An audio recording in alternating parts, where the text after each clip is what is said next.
We will make a start, ladies and gentlemen. I'm expecting a few more people in the room, many more people in the room, but we won't delay because we've got multiple sites involved today.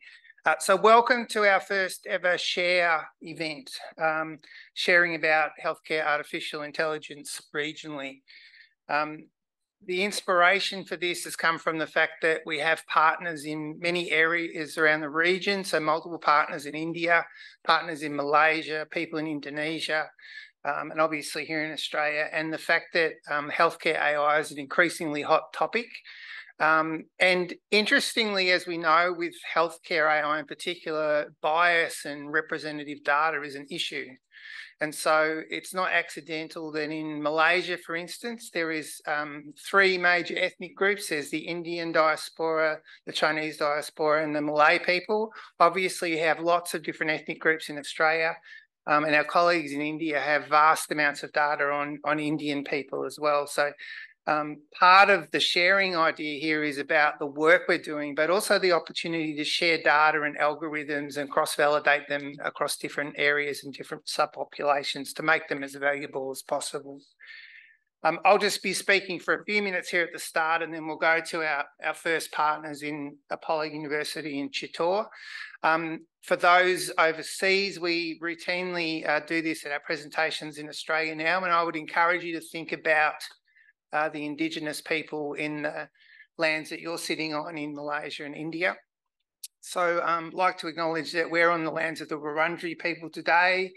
They are people of the Kulin Nation who are the traditional owners of the lands on which we're sitting, and I pay my respects to their elders past, present and emerging. A little bit about Monash.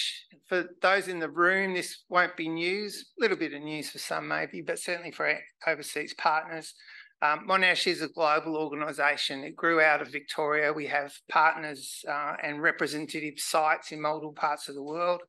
The Malaysia campus, who will be joining us today, they've been in existence for 25 years. The Indonesia campus, only about 2.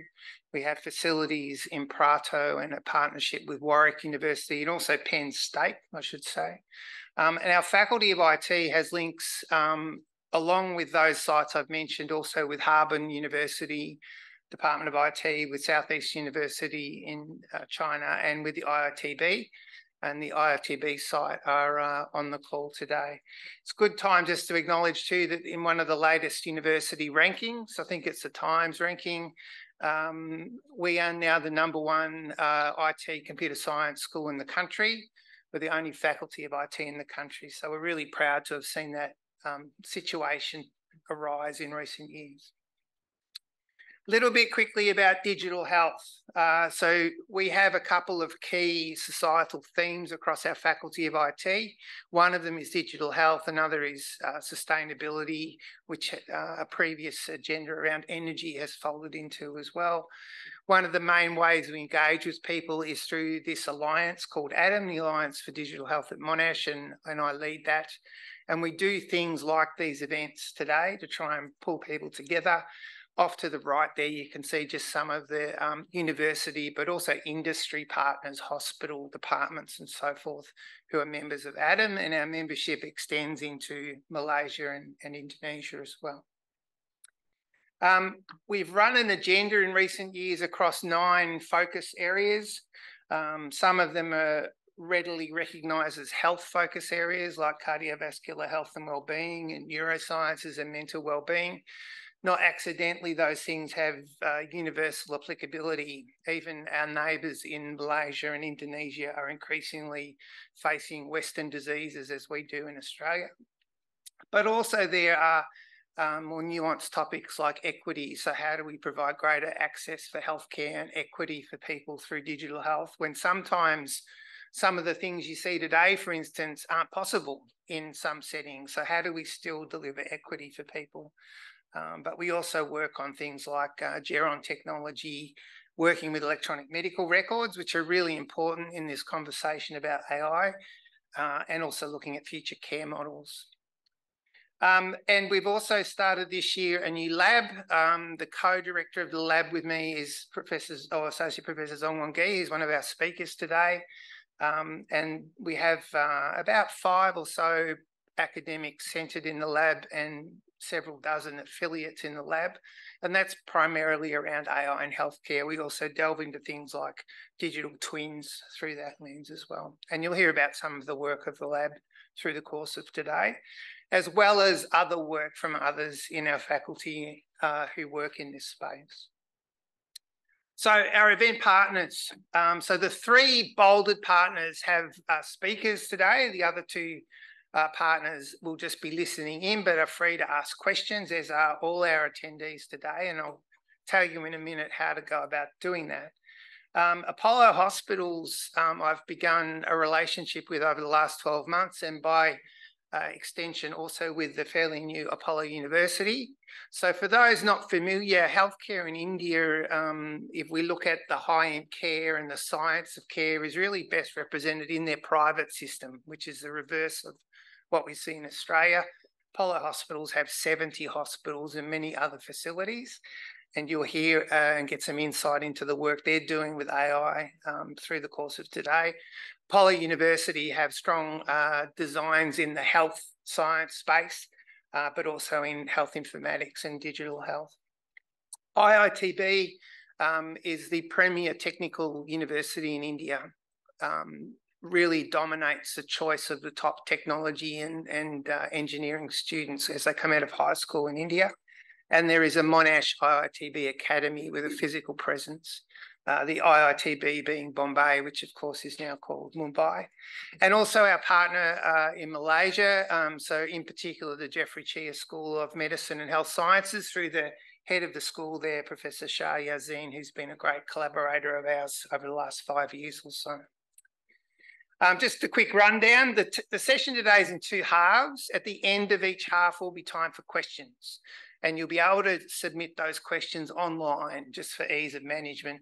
And as you see in a minute, I will pass over to Professor Vinod Bhatt, who is the Vice-Chancellor of Apollo University. We'll have a talk out of Apollo University, back to Melbourne, to Apollo Hospitals, and then back to Melbourne. And then we shall have a session for questions and a tea break. What you call it depends on where in the world you are. For some of you, it's lunch. For some of us, it's afternoon tea. For some of us, it's morning tea. But there's 20 minutes or so to have a bit of a break. Then we'll hear from Apollo University again, back to MUA, and then finishing up with IITB with a slightly longer talk, which is really interesting. I know some of the work that Ms. Sethi is doing there. And then, of course, finish with some more questions. This is how you submit a question. So I'll leave this up a second so people can get a screenshot of that. It's a Flux site, literally, and we all trust that everybody will be highly appropriate and constructive in their questions. You submit that question, I'll be monitoring them on a separate computer, and we'll bring those to the fore in the question sessions. Please tell us which speaker your question is addressed to, if possible. Otherwise, it's a bit hard to know how to best answer it for you. And it'd be nice to know where you are sitting. Are you in Chennai? Are you in Mumbai? Are you in KL? Are you here, etc.? So with all that, let's begin. I'm going to, in a second, unshare the screen here and hand over to Professor Vinod Bhatt, who's the Vice-Chancellor of Apollo University, and he's going to provide a welcome from the Indian sites on behalf of all of them from the Apollo University. Previously, Professor Bhatt was the Executive Vice President of Manipal Academy of Higher Education and was previously also the Vice-Chancellor there. He has also served as an advisor to MAGE, the Manipal Global Education Services, has had a long career as a science administrator. Professor Bhatt continues to serve on the board of a major Belgian university, on the International Board of Advisors of the Global Next University in Kuala Lumpur, and on the editorial board of the Journal of Rural and Remote Health of Australia. So just bear with me as I unshare our slides here. Yeah, let me share. Good afternoon to you, Chris, and your team in Clayton, Melbourne. It's my privilege to be here for what I think is a very unique kind of program. But it is contemporary, it's important, it's exciting. But I think it's also timely that we talk about a transcontinental collaboration data. I thank Professor Chris Bain for initiating this. He's a leader in the game, done wonderful things with data, artificial intelligence, especially when it comes to health data. And he's been leading this consortium. And I can see that it is growing by the day. I can prepare for welcoming 5 partners from 5 sites in 3 countries. But I see that there's a 6th partner added late yesterday evening. So welcome to Apollo Chen as well. Well, we know so much about data. It's been quite some time and so many years that we have understood the importance of data, the value of data. For the last few years, we've been talking about the ethics of data, talking about the morality of data. But there is still so much more to be learned. There's so much more that is, to me, it's a little bit frightening. Frightening only because of the ethical part. The technical part, the other science part will be dealt with during the day. But I just want you to introduce you to a softer aspect of data, which I think will get plugged sometime in your deliberations, either today or in the days to come. And that aspect is, it is there in our minds, but perhaps we are not articulated enough, we may not have addressed it enough. So we know for a fact that the confidentiality of data and the anonymity of data is very well preserved, very well addressed, very well taken care of, even when you frame studies or we're looking at deployment. But one thing that we don't understand very well, or we are not on firm grounds, is who benefits the most from data. So who's the ultimate beneficiary? So anything that you do in science or in medicine, or wherever there's an intersection of technology and medicine, it should be the community, the people, the population that should be the beneficiary. But if we have a situation where the deployment, the development, and anything that you do with data benefits only certain sets of people, maybe one group of patients, maybe a pharma company, or maybe somebody else, then there is a big problem. And that is something that we have to understand, where we've got to be wary about, we've got to address adequately. So it is not just enough if you say that what I'm doing is not wrong. It's also equally important to say that I'm doing everything right. So not doing wrong is one aspect. Doing everything right is the more advanced and evolved set of ethical aspects of data. I hope in this or in subsequent collaborations, you can bring this in. And even as you frame research protocols or proposals for funding, in addition to having technical people, data owners, or healthcare providers as your co-PIs and PIs, also please include a humanities person, a person from the softer side part of medicine and technology, who can be a key person to talk about ethics of it. Thank you very much. Have a good day, and may this consortium grow over today and in the months to come. Thank you. Thank you very much, Professor Bhatt. I really appreciate your comments about the collaboration, Professor Bhatt, and also your comments about who is benefiting from data is sort of to the core of this, and why we're trying to do this, so that if there's some wonderful innovation that comes out of Apollo hospitals, for instance, or Apollo University, that can get potentially maximal uptake. And likewise, anything coming out of our sites in other countries can potentially be shared across those countries as well. Our next speaker here in Australia, who's Associate Professor Zhaolin Chen. Zhaolin is affiliated with the Monash Biomedical Imaging Institute and now is an Associate Professor in our faculty in IT. He has a PhD in Biomedical Engineering. And I shall now start up Zhaolin's slides and hand over to Zhaolin. Excellent. Well, first of all, thanks, Chris, for the introduction, and it's a great pleasure to talk about our project in the spirit of share, and I will share our point of care MRI program across in Australia for last 2 to 3 years. So a bit of outline of this presentation. So I will talk about the overview of point-of-care MRI technology, and especially the needs for mobile point-of-care MRI and the role of AI in that technology. And I will then talk about the Australian point-of-care MRI program and the linkage to the Gates Foundation Unity project. So we know MRI is expensive, right? It's expensive investment for any hospital or imaging center. That's around $1 million per Tesla, and the standard of care MRI is 3 Tesla, and then you have $3 million, and you have ongoing operating maintenance costs. And also it requires a large footprint. And normally it requires 50 to 60 meters square, and you have a special room seating and design because of shielding and cooling requirements. And the operation procedure is strict, and safety consideration is important. MRI is non-invasive, right? And it's exceptionally accurate in diagnostic imaging. It's one to-go modality in terms of diagnostic imaging. Compared to standard of care MRI, we have point-of-care MRI since it's actually starting beginning at the MRI, but now it's sort of coming back, starting from 2020. All right, where we are here. So the point-of-care MRI is much lower in terms of cost. It's order of magnitude lower, and it requires much smaller footprint.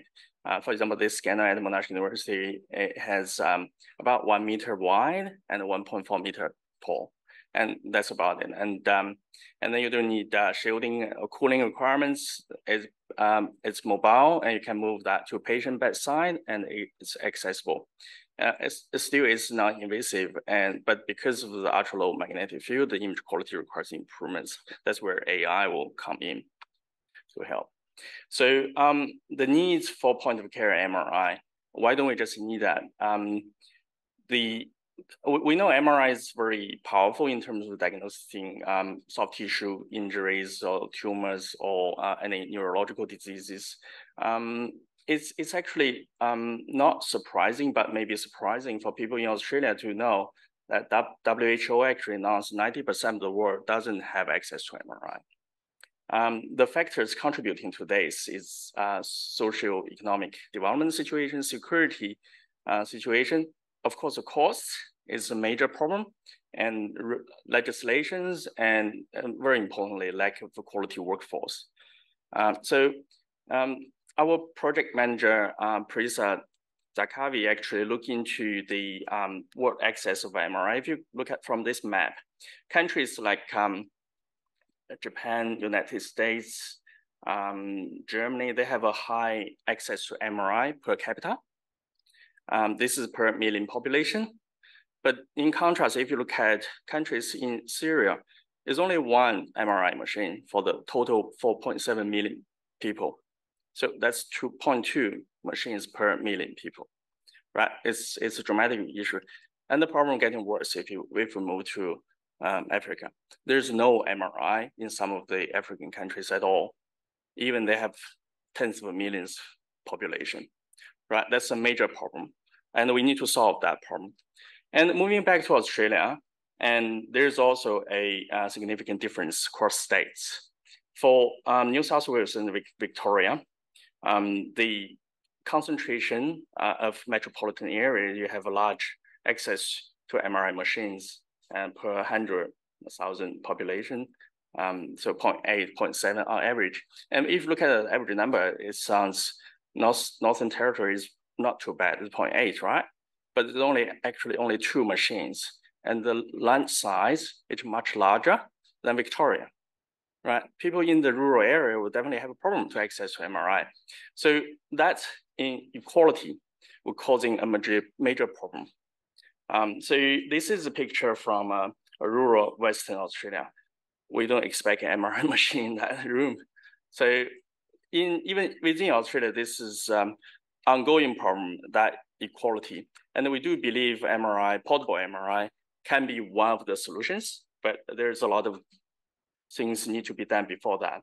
So, and also from carbon emission point of view, we know the overall CO2 emission, healthcare takes about 4 to 10%, and medical imaging, it takes another 10% within the healthcare CO2 emission. And if you add them up, probably 1%, up to 1% of total CO2 emission because of medical imaging. So that's not a small number. And this study done by Siemens Healthcare, actually, they look at within radiology, different MRI, different medical imaging modalities from ultrasound, X-ray, diagnostic CT, CR, interventional, and MRI machines. Not surprising, MRI consumes the most power within a radiology practice. And in relatively one household with 5 people, a CT scanner will consume 2 households over the duration of a year, that amount of energy. MRI is 20. So that's a large contributor over there. So that brings opportunity to use point of care MRI to address some of these issues. So the first of opportunity is acute care setting, and as well as intervention units, operating rooms, and so on, where we can move the scanner to the bedside of the patients. So that's access, that's a mobility of the scanner. But also, very importantly, is the global health, where the point of care MRI can be moved to the patients in need, where they don't have scanners originally. So that sounds all nice. Why don't we just use point of care MRI? Being a new technology, there's a lot of issues at this moment. This is a 64 millitesla MRI machine compared to a 3T standard of care MRI image on the right-hand side. You can appreciate the image quality, the sharpness, SNR, contrast the cortical structures in the 3T image. The image is much poor in terms of SNR, contrast, and signal noise in the low field MRI. So that reduces the overall image quality and put questions in clinical relevance, especially very important in terms of duty of care. And if we can calculate the SNR point of care compared to SNR of 3T, it's about 1 to 400. So it's a significant gap between the two. So to address some of the issue, we set up this point of care MRI network program. So our program aims to develop and apply AI to improve image quality. And in clinical setting, the first 2 target pathologies are stroke and traumatic brain injury. And will improve decision-making tools to aid time-critical diagnosis, again, in those areas, and also increasing access to high-quality MRI in remote areas, which is very important aspects of this. So the program design have a couple of elements I want to highlight here. So the imaging, we partner with industry for late-stage implementable. And the AI parts will acquire multi-sites, data sets, so that have a diversity built in, and then we validate model against the standard of care MRI, which is the standard duty of care we want to achieve. The deployment will leverage the national infrastructure that enables sharing data across networks and across hospitals. And we focus on neurological care to begin with, and implementing and validating AI in those workflows. So a very important activity within the program is the linkage to the Gates Foundation Unity project. The Unity project is about, is to look at the neurodevelopment and the malnutrition in the developed countries. So the Gates Foundation put quite a large number of scanners in point-of-care MRI machines in the Africa and Middle East countries, where the developing sites in Europe or North America are developing the technology to further improve in the pediatric population. And led by Professor Ming Lao, so our network becomes an associate member of the Bill and Melinda Gates Foundation. And we'll focus on the activity one area is pediatric imaging, and to support the overall mission of this effort. And then we partner with International Society for Magnetic Resonance in Medicine as well. So just want to show you some images firsthand. You can see, appreciate the raw low field MRI compared, so the point of care MRI and the high field. So you can tell which one is which already. The image on the left-hand side is standard of care MRI. On the right-hand side is the point of care MRI. You see the image quality, there's a large gap again in that setting. And some initial results we have achieved. So we use AI to translate images from one to another and to generate synthetic MRI images. And the first column is the point of care images. The second column is a 3T, and the last column is the synthetic 3T images generated by AI. This is for T1 contrast. And we also did for T2. I think you can appreciate the clarity in the cortical structures after the image translation. The image is much blurry. The definition is much poor in the original images. So, and of course, we need to look at the anatomical accuracy on top of the image quality basics. So we look at the 33 regions in 100 data sets population. So to compare the original low field MRI point of care in green and the standard of care in blue, and our final results in yellow, you can see the data distribution in all the 33 regions. The synthetic images are matching to the standard of care MRI, where the conventional point of care MRI and the intermediate results in red are either underestimating or overestimating the volumetric accuracies of the brain in different regions. I'm not going into details, but I'm happy to chat with you after if you're interested in this. And we start doing, so this is a very preliminary, we start doing clinical evaluation of these images. So we have radiologists in the team. So they start to look at the contrast brightness, 4 category of image quality: contrast and brightness, image clarity, whether there's artifact, structural definition, and compare with the 3T, the point of care MRI, and the synthetic MRI. You can see the 0 being supposed quality, the 5 being the clinical relevant image quality.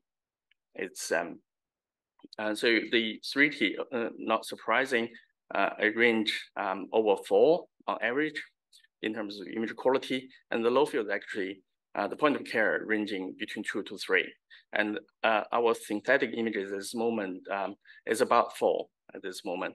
So meaning some of the diseases we can use it, some of them are the sensitivity still need to improve.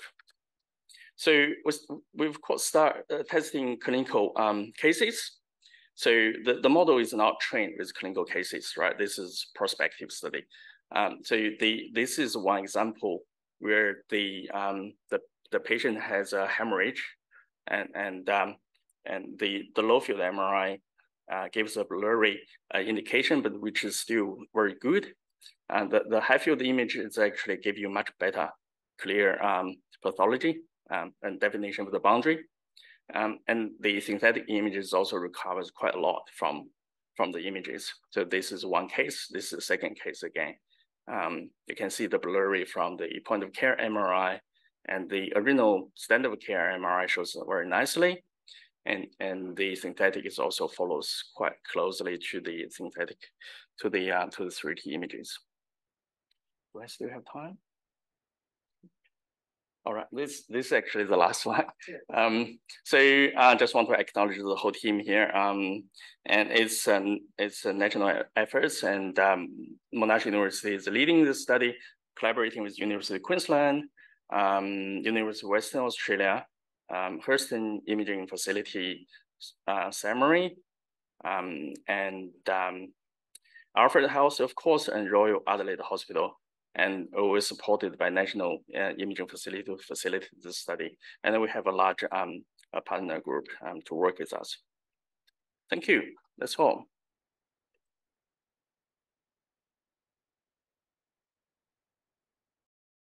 Thanks very much, Zhaolin. We will obviously have time for discussion. Zhaolin will be around at afternoon tea. We have our 2 question sessions. I think I just wanted to pick up on the fact that we're very lucky now to have Zhaolin in our faculty with us. Between Zhaolin's work, the AIM lab work, former head of data science, Professor Zhangfei Kai, there's an enormous strength in image analytics in our faculty, which we're happy to share with people. And for our overseas attendees, Zhaolin mentioned numerous entities at the end of his talk there, including places like Alfred Health, which is one of the premier hospitals in Australia. So these are the kind of networks that we'll be looking to be able to leverage. We will move on, and I'm going to come back to you in a second, Satya. So I hope you're almost ready for us. Okay. Just giving you a warning, Sujoy, hopefully this will go all right. We're ready for you in a second, Sujoy. So Dr. Sujoy Kar is a registered medical practitioner and currently the Chief Medical Information Officer and a Vice President of Apollo Hospitals. As I said before, that's a 70 hospital network. I was speaking to Sujoy recently, and because those hospitals are all in the same basic information system, they tell me they have a patient pool, obviously across multiple years, of over 200 million patients. So when we're talking about clinical AI, that's potentially very powerful. So with that, I'm hoping you can pick things up at your end, Sujoy. Lovely. We can see your slides, and I'll hand over to you. Thank you. Thank you, Professor Bain. I hope I'm audible.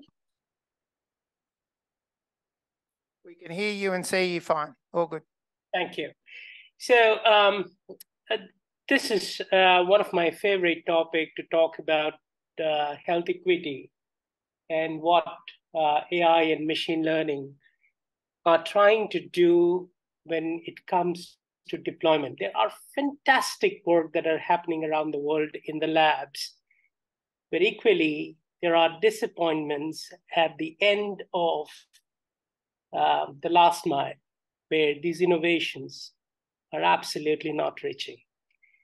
And that is where is the discrepancy around health equity, and I'll be talking here about.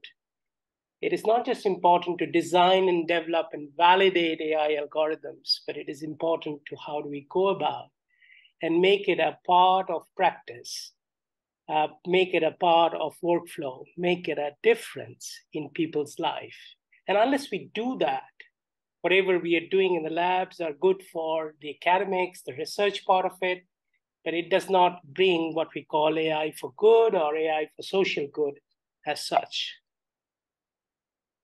I was presenting this set of slides last week in 2 different cities in Europe and in 2 big conferences. And we talked about why health equity is something particularly in relevance to the data is so important and why we need that. At Apollo Hospitals, we are at our 40th year, 73 hospitals, 11,000 beds, 1,570 diagnostic centers, 200 telemedicine centers, Apollo 24/7 being our digital health platform. That's where we are trying to reach people, as many as that, 200 million lives impacted. Professor Bain just talked about close to 17 million teleconsults. But what is important here is that what we do at the back end of all of these transactions, clinical transactions that are happening, whether in an inpatient or an outpatient or a clinical or in a clinic or in a virtual or in a physical environment, and how do you capture those data, how do you store them data, and then you process those data going forward. Our labs, which is 13485 certified, and now we're going through multiple CE and FDA approvals at this point of time, has this overarching design, development, and deployment workflow, which starts with clinical coordination committees. So we know that the physicians are the ones who actually go about in having interactions with patients. The patients come to them or to health systems. So to begin any AI work, it is very important that we involve them upfront. And once we start with them in the phase of design, we begin to bring in data from EMR, from PACS, from data warehouse, typical data harmonization, transformation that we look at using of statistical methods and tools to see the quality of data. And then you have engineers in the team to actually start machine learning. That's where many organizations stop, but that's where the work actually begins for us, where we start building APIs and use these APIs in containers, in Azure containers, to take them across the world to do federated learning and to get them validated. And today, we have institutions ranging from NHS to Europe to Middle East to South Africa to even in North America, where people are using these algorithms and validating and using them in prospective use. So what are these algorithms? The first one is, of course, on the clinical intelligent engine, where we use the conversational AI. Then we have the disease progression models and prevention trajectories, where we have the AI-based risk scores. And then we saw the example of how we're doing this in MRI. But then our specialized areas has been on X-rays, mammograms, ECGs, DICOM ECGs, and of course, also looking at dynamic vitals, including data from Fitbit, with whom we are collaborating at this point of time. And then also coming back to work in the inpatients at the bedside point of care, where we are using certain algorithms for early warning signs, empirical antibiotics, and others. But I think it's not so easy to actually, get into health equity through data, through AI, because this challenge has been, or the objective has been always very stiff. If you see health equity, it talks about absence of unfair, avoidable, remedial differences in access to care. And that's like a universal goal. It's like, health for all and all of that. And we've seen how many years of decades of struggle that WHO has had to take health for all or poverty alleviation programs, because health equity is entwined with what we call as human rights and social justice and economic development. And therefore, to have health for all or to get the impressions of all of, take it to the last mile or design AI products or clinical digital health programs, it is very important that we start looking at these social factors like human rights, social justice, and economic development. But at the fundamental core of it, whatever we develop, we see a dearth of data across the world in actually building good, unbiased models because of differences in collecting the data in healthcare in terms of public and private organizations. And we see this huge gap in India, particularly, where we are seeing, that we do not have enough amount of data from, public organizations. And even in private, which is sometimes a fragmented system, we do not get it from a private practice of lots of physicians who are doing it on their own. And then look at the internet divide. You spoke about 90% of people do not have MRI. There are around 45%, 37 to 45%, depending on which report you look at, are the number of people who do not have internet access across the world. So if you are building solutions on top of things where you would use cloud as a technology, you're going to bring in devices, you're going to bring in internet. And if you're going to leave out 40% of world population, then I don't think it is a good solution at all. And then, of course, on top of it, you have problems with digital literacy across the world. There are issues on trust and privacy. And we know that the models are not built with diversity and inclusiveness. So the question will always remain, is AI then widening the gap of health that already exist. And in understanding that, we need to know what is the algorithmic bias that you're doing? What are the international digital consortium that you are building, where you are ready to go to those with, hospitals in Syria or Sudan or Tanzania or Bangladesh, and get data from them to make your algorithms more fruitful, more unbiased, more inclusive, more fair in one or the other way, in that way. And then, of course, in doing so, what are the standards of accountability that you are following in your data sets or in your AI to actually build them? And that is a question that we would have to ask each one of us in looking at. If you look at the recently published document from White House or the EU guidelines and all of that, accountability is becoming a very fundamental factor on what we are doing with AI, particularly health in that regard. And I'm going to give you some examples, and this is 2018, and this was out of MIT Tech Review, and it talked about a fantastic AI-driven dermatology app, which was diagnosing skin cancers in quite a substantial amount of population were leaving the dark skin behind. And imagine what you would do it for the paddy-field workers in Tanzania or the tea garden workers in India, who would definitely be missed out of such algorithms. And how do you then make safe, non-maleficent algorithms for people, or make it more inclusive for that nature? And then there are 2019 report, which shows that widely used algorithm for follow-up cases in hospitals, particularly people who are coming for readmissions, were racially biased. And then and this is from one of the very topmost hospitals in northeastern part of United States, and they had this trouble. They were missing out on people to recall them for readmissions just because there was some bias in their systems. And we see that all the time. We know about the Google, and we have worked extensively with Google, and we are working with Google for at least another 5-6 projects at this time. 2020 report about the Google actually talked about that the medical AI was super accurate in labs, but did not work at all in real life. And the problem that you had there was, in many of these cases, either there were error in uploading the data by the users who were not appropriately trained, or you didn't have proper internet connection. So basic. And therefore, we have to look at it when we are deploying that. COVID taught us a lot, 2021 report, and you would see hundreds of AI tools that have been built to catch COVID. None helped.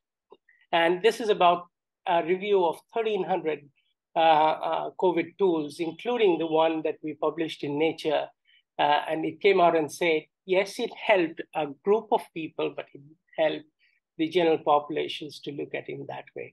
So what all of these means, and what it means, particularly when we are moving into the generative AI, when we are moving into conversational AI perspectives and the worlds of chatbots and others, how is it that going and looking at elderly people who are hooked to smart devices at this point of time, looking at their health objectives, are we then giving them correct information to choose their healthcare, choose their lifestyle, and move on into that? These are the questions around human-machine interactions that are going to come more and more often as we begin to use more and more AI into our systems. So what are we doing at Apollo Hospitals? We look at Apollo Hospitals with from the perspective of where all there could be bias in our systems or bias in our algorithms as we develop, whether it is in model development, model design, or data biases, or there in model deployment in biases affecting patients, or even when people use them, particularly in clinical interaction biases. Are the clinicians using this for the right kind of patients? Are they dismissing it just because they are not very clear about what they are? And then what you can go about and do to actually ameliorate those kind of problems that happen in the system. So we came out with a research paper and published it sometime April this year, where we took 18 parameters under 4 important categories, where we said it is important that whenever we design, develop, validate, cross-validate our algorithms with 24 different institutions across the world, we look at safety and non-maleficence. We look at accountability. We look at efficacy, accuracy, integrity, fairness, and all that. I don't have time to go through each one of them today, but these are for discussions to take. What exactly are those features that we are taking into account when we say that our models are fair and inclusive? Right? It's a big claim to make, but how do we go about in doing that? And then the factor on adoption, I just use one important aspect, is that whatever you do in the labs with retrospective data and all of that, you have to go and do prospective clinical trial. And some of the prospective clinical trial with AI are not showing promising results. And hence, therefore, it is very important to show what is the real world evidence around this and look at and move forward with that. When you design something, it's very important that you bring the suitability, and particularly looking at the clinical need, the practical accuracy, and particularly the issue of human-machine handoff, because that's where the whole purpose of explainability lies. If you are not able to build models which talk about themselves to the physicians, physicians would not be able to explain the AI interpretation to the patient, and you will not have the flow of trust.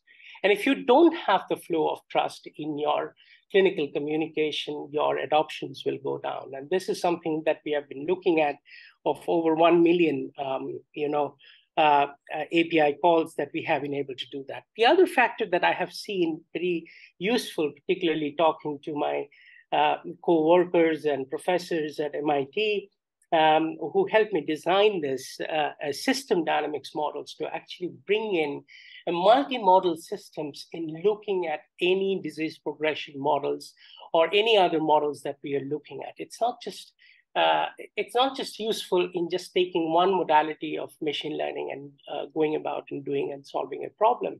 It is very important that we bring all the factors together to actually do that, and then look at it from a longitudinal temporal perspective. And that's what we have been doing in Clinical Intelligent Engine, which has more than 10,000 hits per day at this point of time, which reduces the workload of clinicians by 10 to 15%. Looks at about 1,300 conditions and 800 symptoms. And we've been building this generative AI work for last 3 years, of course, a bit of that with Google at this point of time. And on the disease progression models, we have now more than 1 million people who have taken this prospectively, whether it is cardiovascular disease or liver fibrosis or COPDs and prediabetes AI. And I have my colleagues sitting in the rooms who are now working on the chronic kidney disease and cerebrovascular accidents to actually see in a multi-model way how we are taking them and putting what next best action for the physicians to do.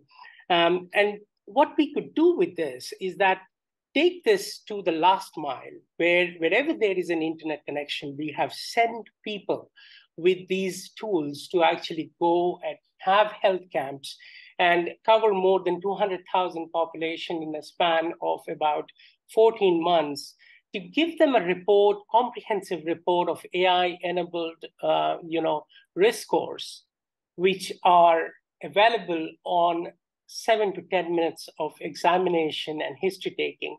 And it gives you a risk that you can then go about in following and looking at the lifestyle.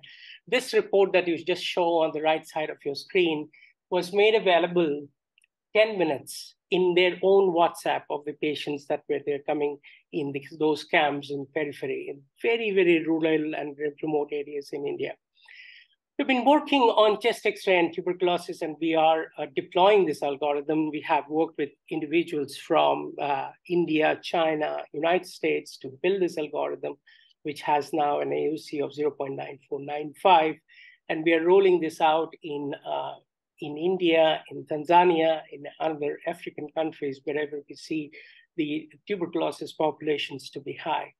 This is the work that we have been doing on antibiotic resistance, where we took the culture and sensitivity reports of 260,000 culture and sensitivity reports over a period of 4 years from 20 plus hospitals across Apollo chain, and use a recommendation system very akin to what you see in your Amazon or your Netflix, along with a machine learning algorithm on top of it, to say if a patient comes with certain symptoms or is in the hospital with certain symptoms with comorbidities, age, gender, where they are, and what is the severity of the symptoms, we are able to tell what organism may be causing their disease and what are the probable antibiotics. Now look at it from the perspective that it reduces misuse of high-end antibiotics, and this is now something that has been going through a peer review at Lancet for publication.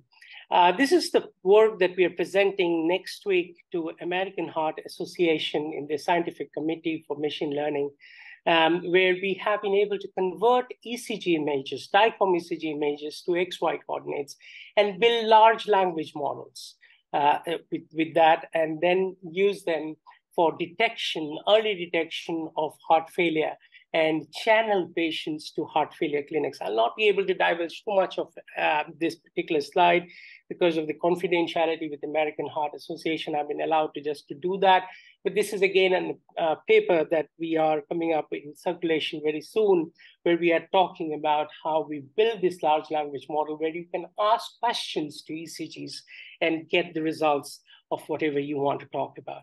The final work that we're doing with MIT is the work on hospital optimization, and we have a range of algorithms at this point of time, which talks about the pre-anesthesia algorithm, which looks at the risk of surgical blood and duration. If somebody has certain problems in their pre-anesthesia checkup, and how do we go about in estimating surgical duration, blood loss, and postoperative patient treatment.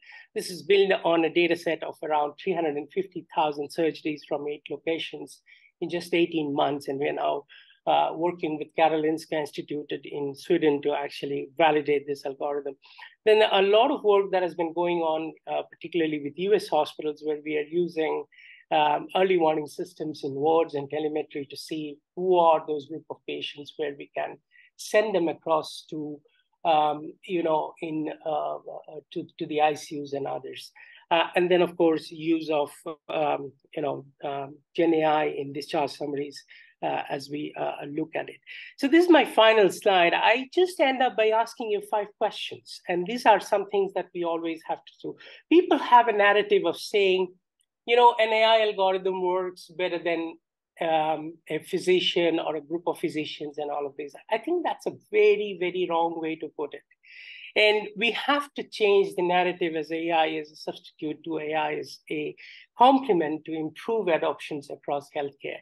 Number 2, we need to now move on to build data consortiums that share anonymized insights rather than sharing data. We know how we can go about in using confidential computing, and we have been doing a clean room concept research with Microsoft at this point of time, which is just outside finance, but first in healthcare that we are actively working at.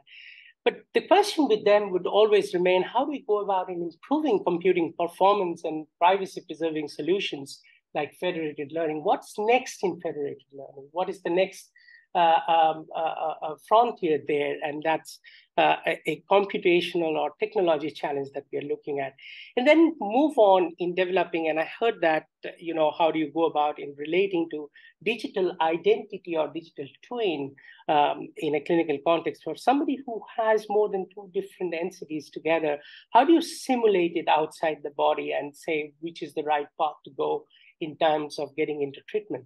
But then that would actually bring what we call as the breakthrough in the science, where we are going to contextualize conscious and attentive machines as dynamics around these changes.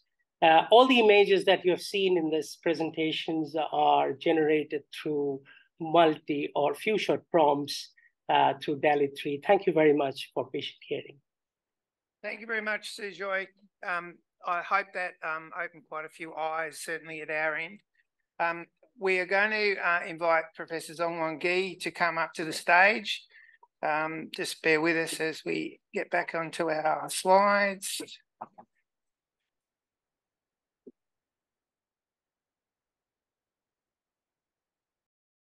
And I'll hand over to Zongyuan. Zongyuan, as I mentioned, associate professor in our Faculty of IT, has a PhD in a combination field of machine learning, computer vision and robotics, and is the co-director of our Aim for Health Lab. Over to you, Zongyuan. Thanks, Chris. Very nice presentation. I just heard really amazing work.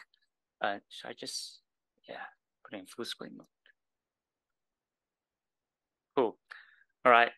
Actually for the profile picture, definitely Chris didn't ask me for a proper one. That was like picture when I was a teenager, so. Thanks. Cool. So today my presentation is about multi-model part of the learning. So actually yesterday went through all my slides, initially trying to find out which work is actually multi-model related. Then I found out everything pretty much involve a second or third modality for training. So that seems to be like the main trend in the medical AI research, or in general AI as well, if you frequently check what's happening in the CVPR NeuroNIPS community. So this is the profile picture for the data modalities. So my team and my lab have been working in the past 5 to 10 years. As you can see that from the phenotype, the X-ray, MRI, fundus image, and dermoscopic skin images, and all the way to the mRNA data, genomics data, EEG, the signal data. We have pretty much covered the full route from the genotype all the way to the phenotype. So which is really amazing to see what my team has achieved in the past few years. So I think there's some major trend for what's really happening in the medical AI part, is that we are now seeing the trend of medical data digitalization. That's why we are seeing so many novel AI framework, and the AI algorithm has been systematically deployed. Like our team lab member Yasmeen is about to talk about her work in federated learning. So nothing's possible until we actually have now these days the data linkage program happening. The data we collected these days, they are actually multi-source, multi-modality, multi-cohorts, multi-sites. And we see a strong trend, like for those top journals, when some amazing works being presented, the results has to be verified in multi-cohorts, multi-sites, multi-ethnicity of the data. But we're also seeing some really amazing work and down in the field of 24/7 wearable sensors.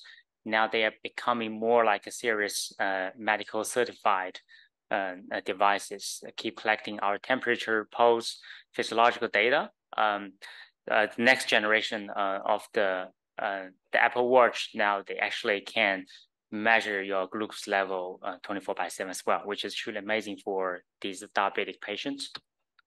Cool. I'm going to share a few case studies which involves multimodal part of the work. So the first work I would like to share is our joint work with the Australian Centre of Melanoma Imaging Diagnosis, ESMID. So the key mission is to, by 2040, which is about 20 years away, we want the whole Australian people of dying because of melanoma goes to zero. So basically no one dies because of melanoma. So in order to achieve that, we form a multidisciplinary team, including people from bioinformatics, dermatology, epidemiology, and a computer scientist, to form a solution together. So that the solution actually, what you see that is we want to build a multimodal based machine learning algorithm which can intake not only the dermoscope camera images, but also the family history, clinical variables, genomic sequencing, and 3D total body photograph data, which is a really exciting field, because to see those new imaging modalities, how it's actually changing our clinical routines and pipelines in the hospital. So on the AI modeling side, so with all these modalities in our system, then we can actually build so many interesting downstream tasks. We are not only limiting ourselves to diagnostic tasks, but we are moving towards more like treatment therapy prediction, prognosis prediction, and contextual study, which is a new concept happening in the dermatology field. Is called ugly duckling, which is taking all your images and information and select the old one out, the one which is most distinguishable from the rest of the moles, which give a strong signal and evidence or can be used as biomarkers for potential high-risk skin cancers. So we implement our AI models and try to form up some metrics compared to the dermatologist and general practice.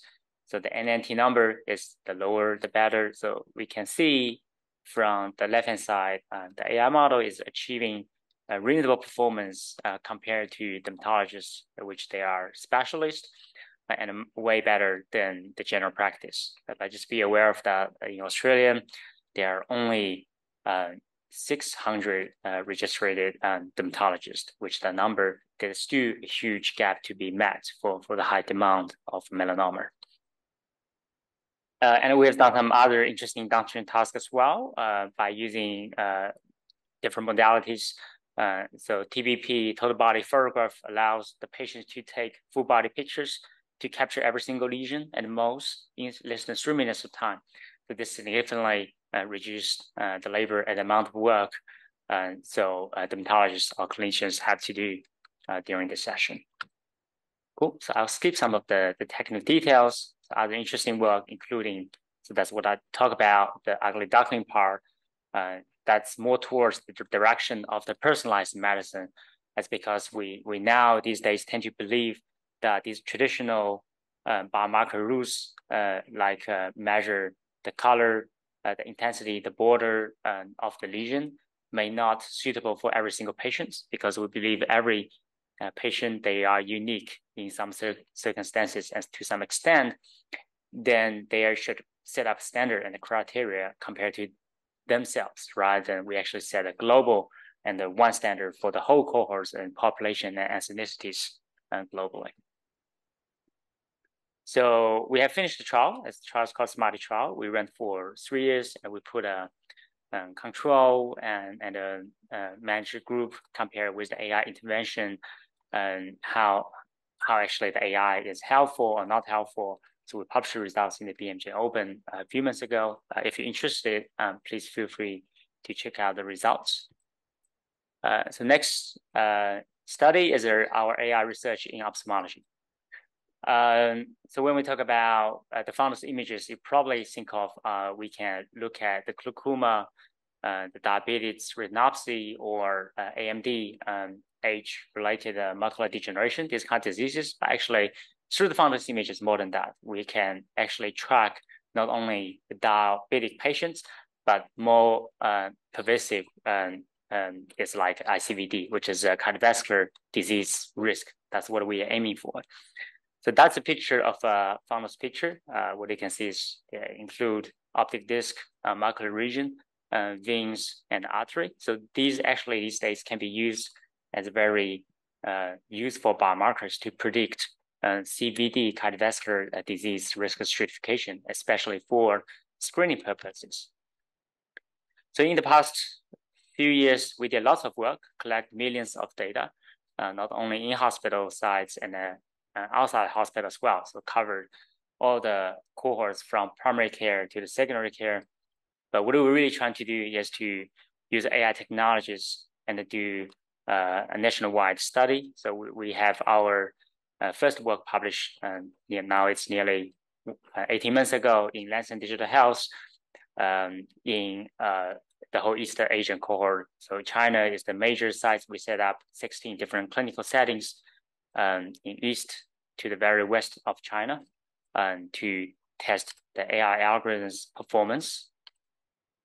I will compare with the local sites, ophthalmologists, their performance, not saying which one is better than the other, but we're just trying to demonstrate the evidence and AI has potential to perform some certain level of accuracy of tasks, especially for early disease diagnosis. All right, but regarding the multimodality part, it's really happening in the field. So one of my previous students, so Yuquan, recently published a Nature paper on the foundation models for retina AI. So what he did is he combined OCT, UWI, ultra wide field images, and the fundus images together, use self-supervised learning, and train a very, very powerful foundation retina AI model. In the downstream tasks, so he conducts studies in diagnosis, prognosis, and prediction of the disease evolution for the next 3 to 5 years, that including some neuron degeneration diseases like Parkinson's and heart failure as well. Just give you a very high level glimpse of the performance. So it is doing better, at least in the statistical significance showing compared to the general pre-trained model. So that actually shows we don't exactly need to use modalities during the inference to give the results and to achieve perfect performance, but even just to train a pre-trained model or foundation model, you can see when we include multimodalities and how that's actually going to grant and enhance the generalization capabilities of the AI models. So sorry, it's Chinese inside, but this is our initial work for retina AI foundation model, SAM, segment anything, right? So it can do many, many downstream tasks. So that's some of the results. What you can see is compared to the traditional segmentation algorithm. So this one can pretty much segment everything, including the hemorrhage spot, and the artery, the veins, the optical disc, the tigeroids for the myopia patients. Right, it's very interesting. But now we're trying to add in more modalities. So especially in the current context of foundation and large language model. So the prompt part of the training is very, very interesting and useful to some extent. So here's a demo. I'm just trying to show you here.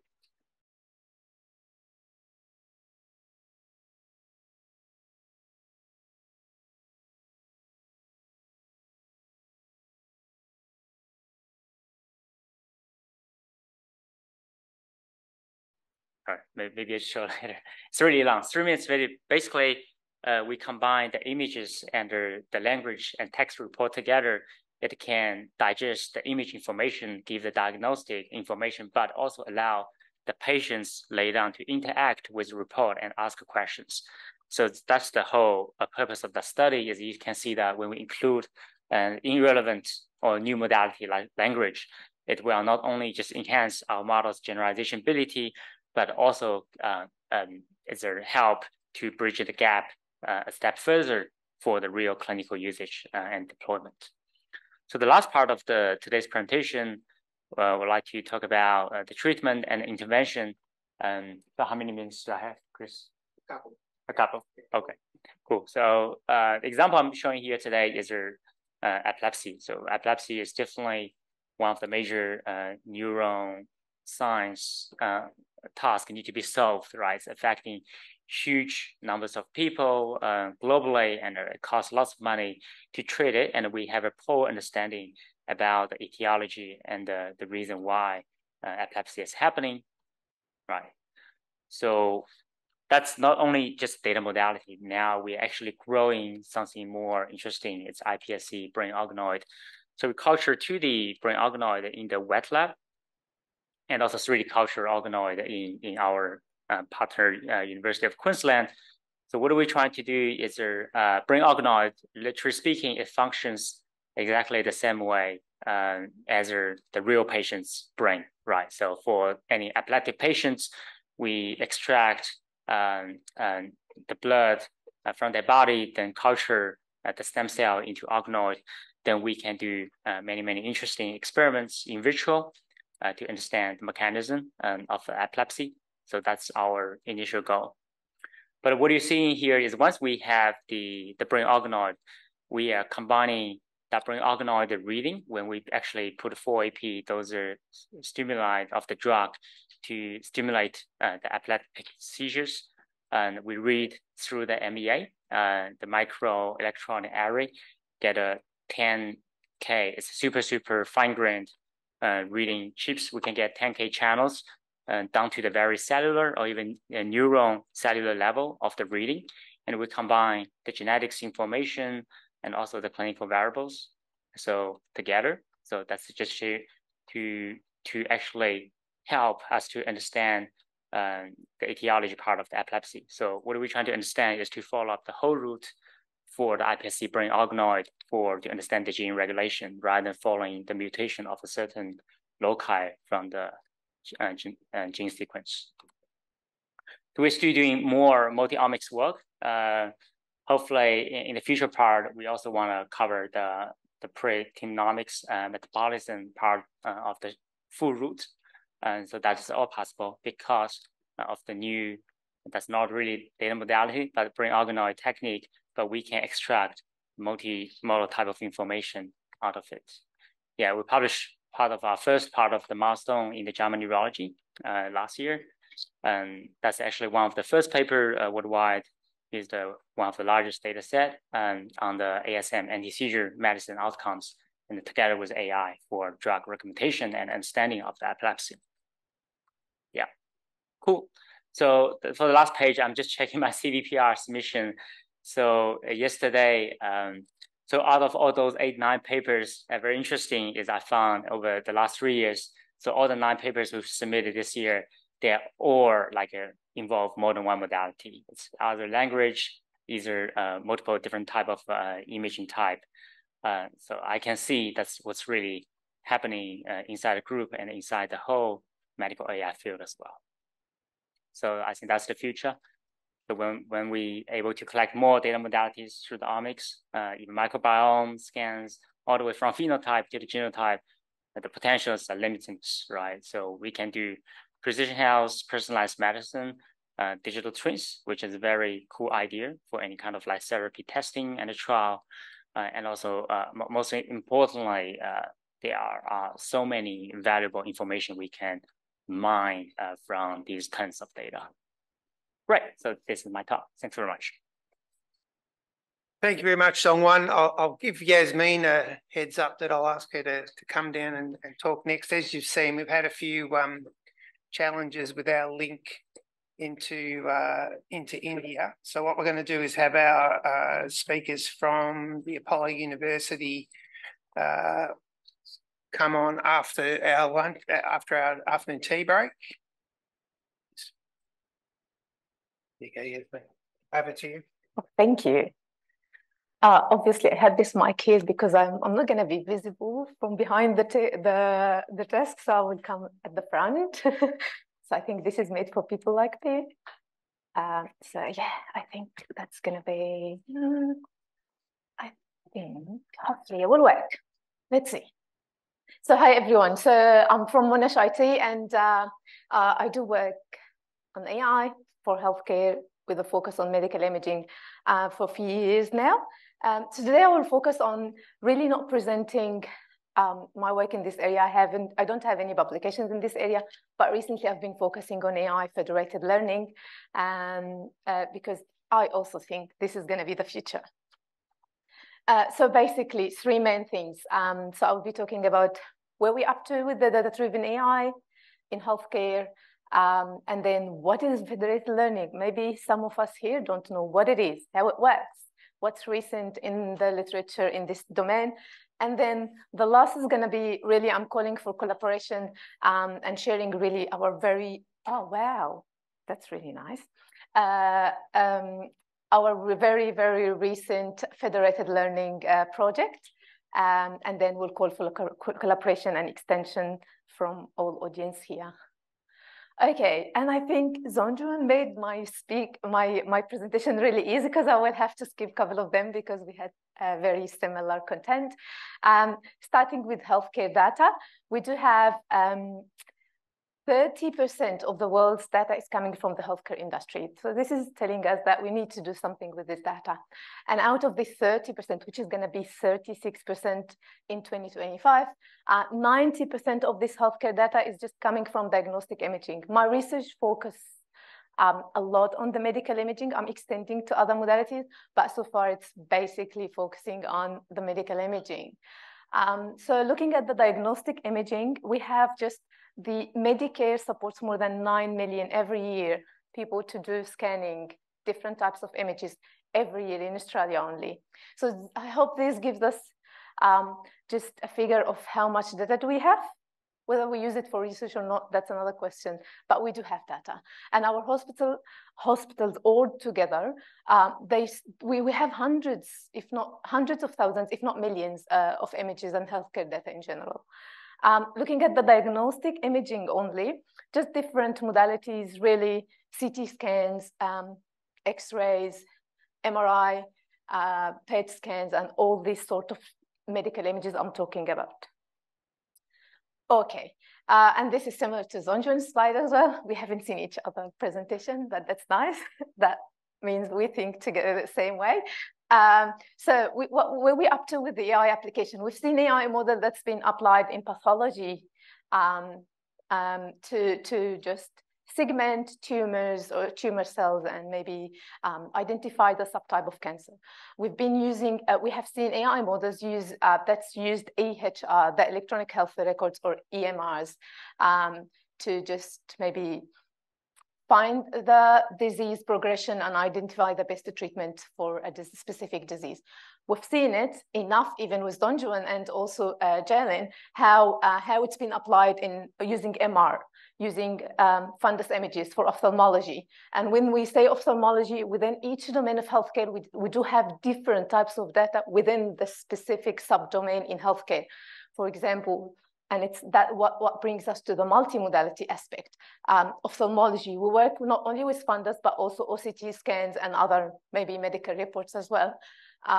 Looking at the dermatology, we work with dermoscopic images, maybe digital images, and now we have a 3D scan of a human body that we can work with.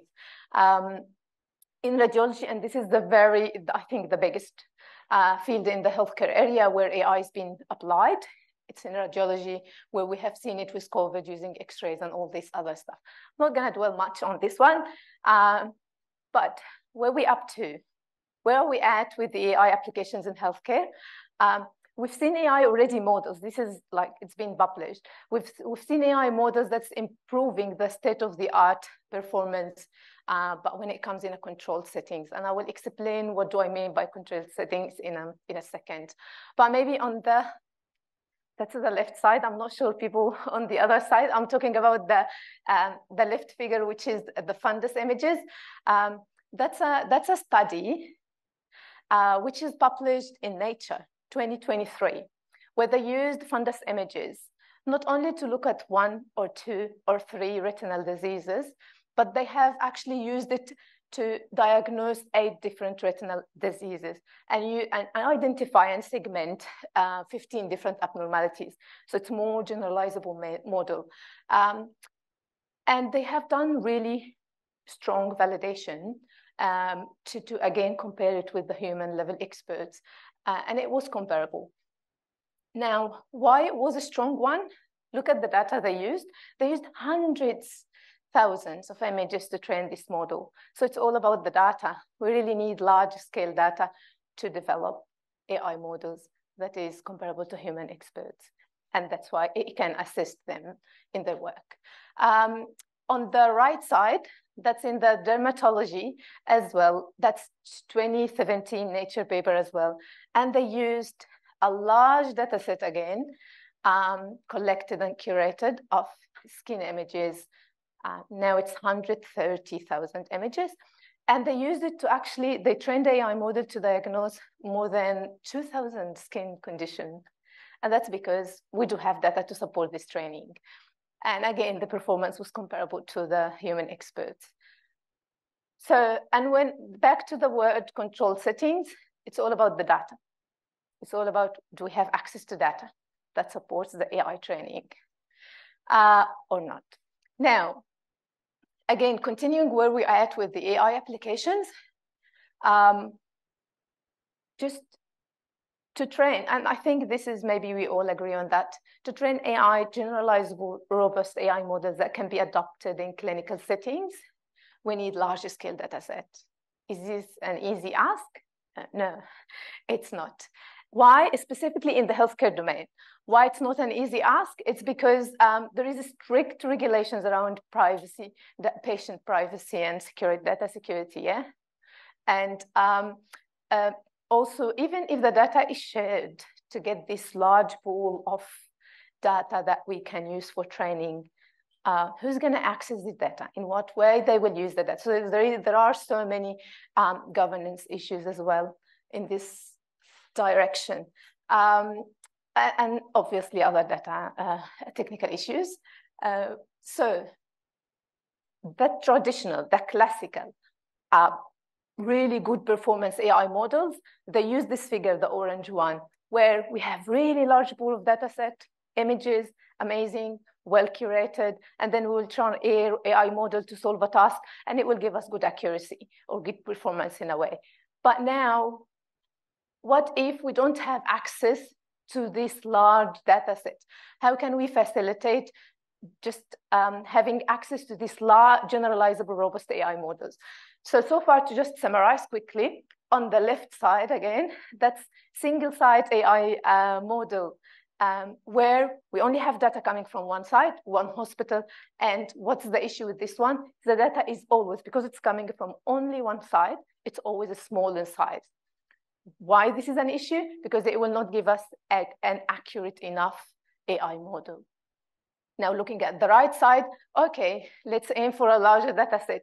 How about we get people working together and we build our centralized data set?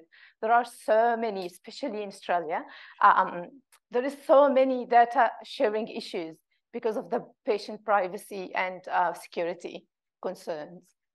Then what do we do about this? That's when the federated learning comes into equation. So what it is, how about we try to make this large data set available for AI researchers, so AI models can be developed and trained, and it's going to be an accurate one, but without having to move the data from their place. So the data stays on site. That's how this is going to happen. So basically, each site, let's say we have 4 hospitals, each hospitals will have their local data set, and the AI model will be trained locally. Now, this AI model is not that accurate, yeah, because it's trained locally on each sub data set for each institution. But then we share the model weights. So we don't share data, we only share the model weights. We send it back to a centralized server.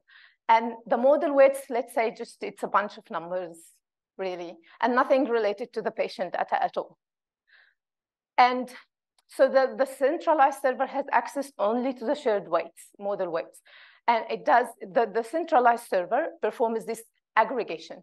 Let's say it's a very simple weighted average of the weights coming from the 4 institutions, and then sends back the updated weights to each institution. And now each institution receives a new model weights, and they try to train it again locally on their data set and send it back again to the servers. And this happens like a couple of iterations, for a few iterations. Now there is a lock here, because even when we share the model weights, sometimes data leakage happens, even if it has nothing to do with the data itself, but maybe like some attacks can happen that can reveal the patient data. And that's why privacy preserving comes into, when we hear federated learning, we hear about privacy preserving techniques, which is just a type of encryption, decryption for the model weights before we share it. How much time do I have? 5 minutes at least. Oh, wonderful. Okay. So where are we up to? What is the state of art research work in this area? Is this a new thing? No, it's not a new thing. People have been using federated learning for a while now. So I will just share 2 applications, which was interesting. So the first one, this is federated learning AI approach, which data is collected from 20 institutes. Which data? It was X-ray, and it was 19 features from EMRs. And that's from each institute. And then just early, I will share the performance. But on the left figure here, What do we have? We have the distribution of the grayscale of the X-rays images. And this tells us how the distribution of the data is different from one institution to another. And that's why it gives us an answer. Why when we train an AI model on data coming from one hospital, it cannot generalize to other hospitals? Because the fact is there is difference in the distribution of the data. And that's one of the techniques Zongyuan shared as well, which is domain adaptation, to just make the model work on this data with different distributions. On the middle figure, in the middle figure, we can see how different is it, the range of the patients that was involved in the data coming from different institutes. And on the right side, we can see the performance of the federated learning model compared to the locally trained model with at least 5% AUC, which is a type of really, let's say, improvement, so our accuracy. So 5% when we train on this different data set, and the data stays on site, as we said. Another one here was interesting, where what they have done, because where we're taking this federated learning, there are so many technical challenges. It's not easy. For example, when we say, okay, we have 20 institutions, but each one has different scanner to collect data, has different actually way to set the diagnosis and the labeling, and sometimes have different levels of labeling. This study was interesting because they developed this federated learning model where each local model is trained on different level of labeling. What do I mean by different level of labeling? So for example, some of the institutes on the left side here, that was a breast tumor segmentation using ultrasound images coming from 3 different institutes. One of the institutes had just image level labels, whether the image is benign or malignant. Another institute had a bounding box around the lesion. Another institute had actually pixel level annotation.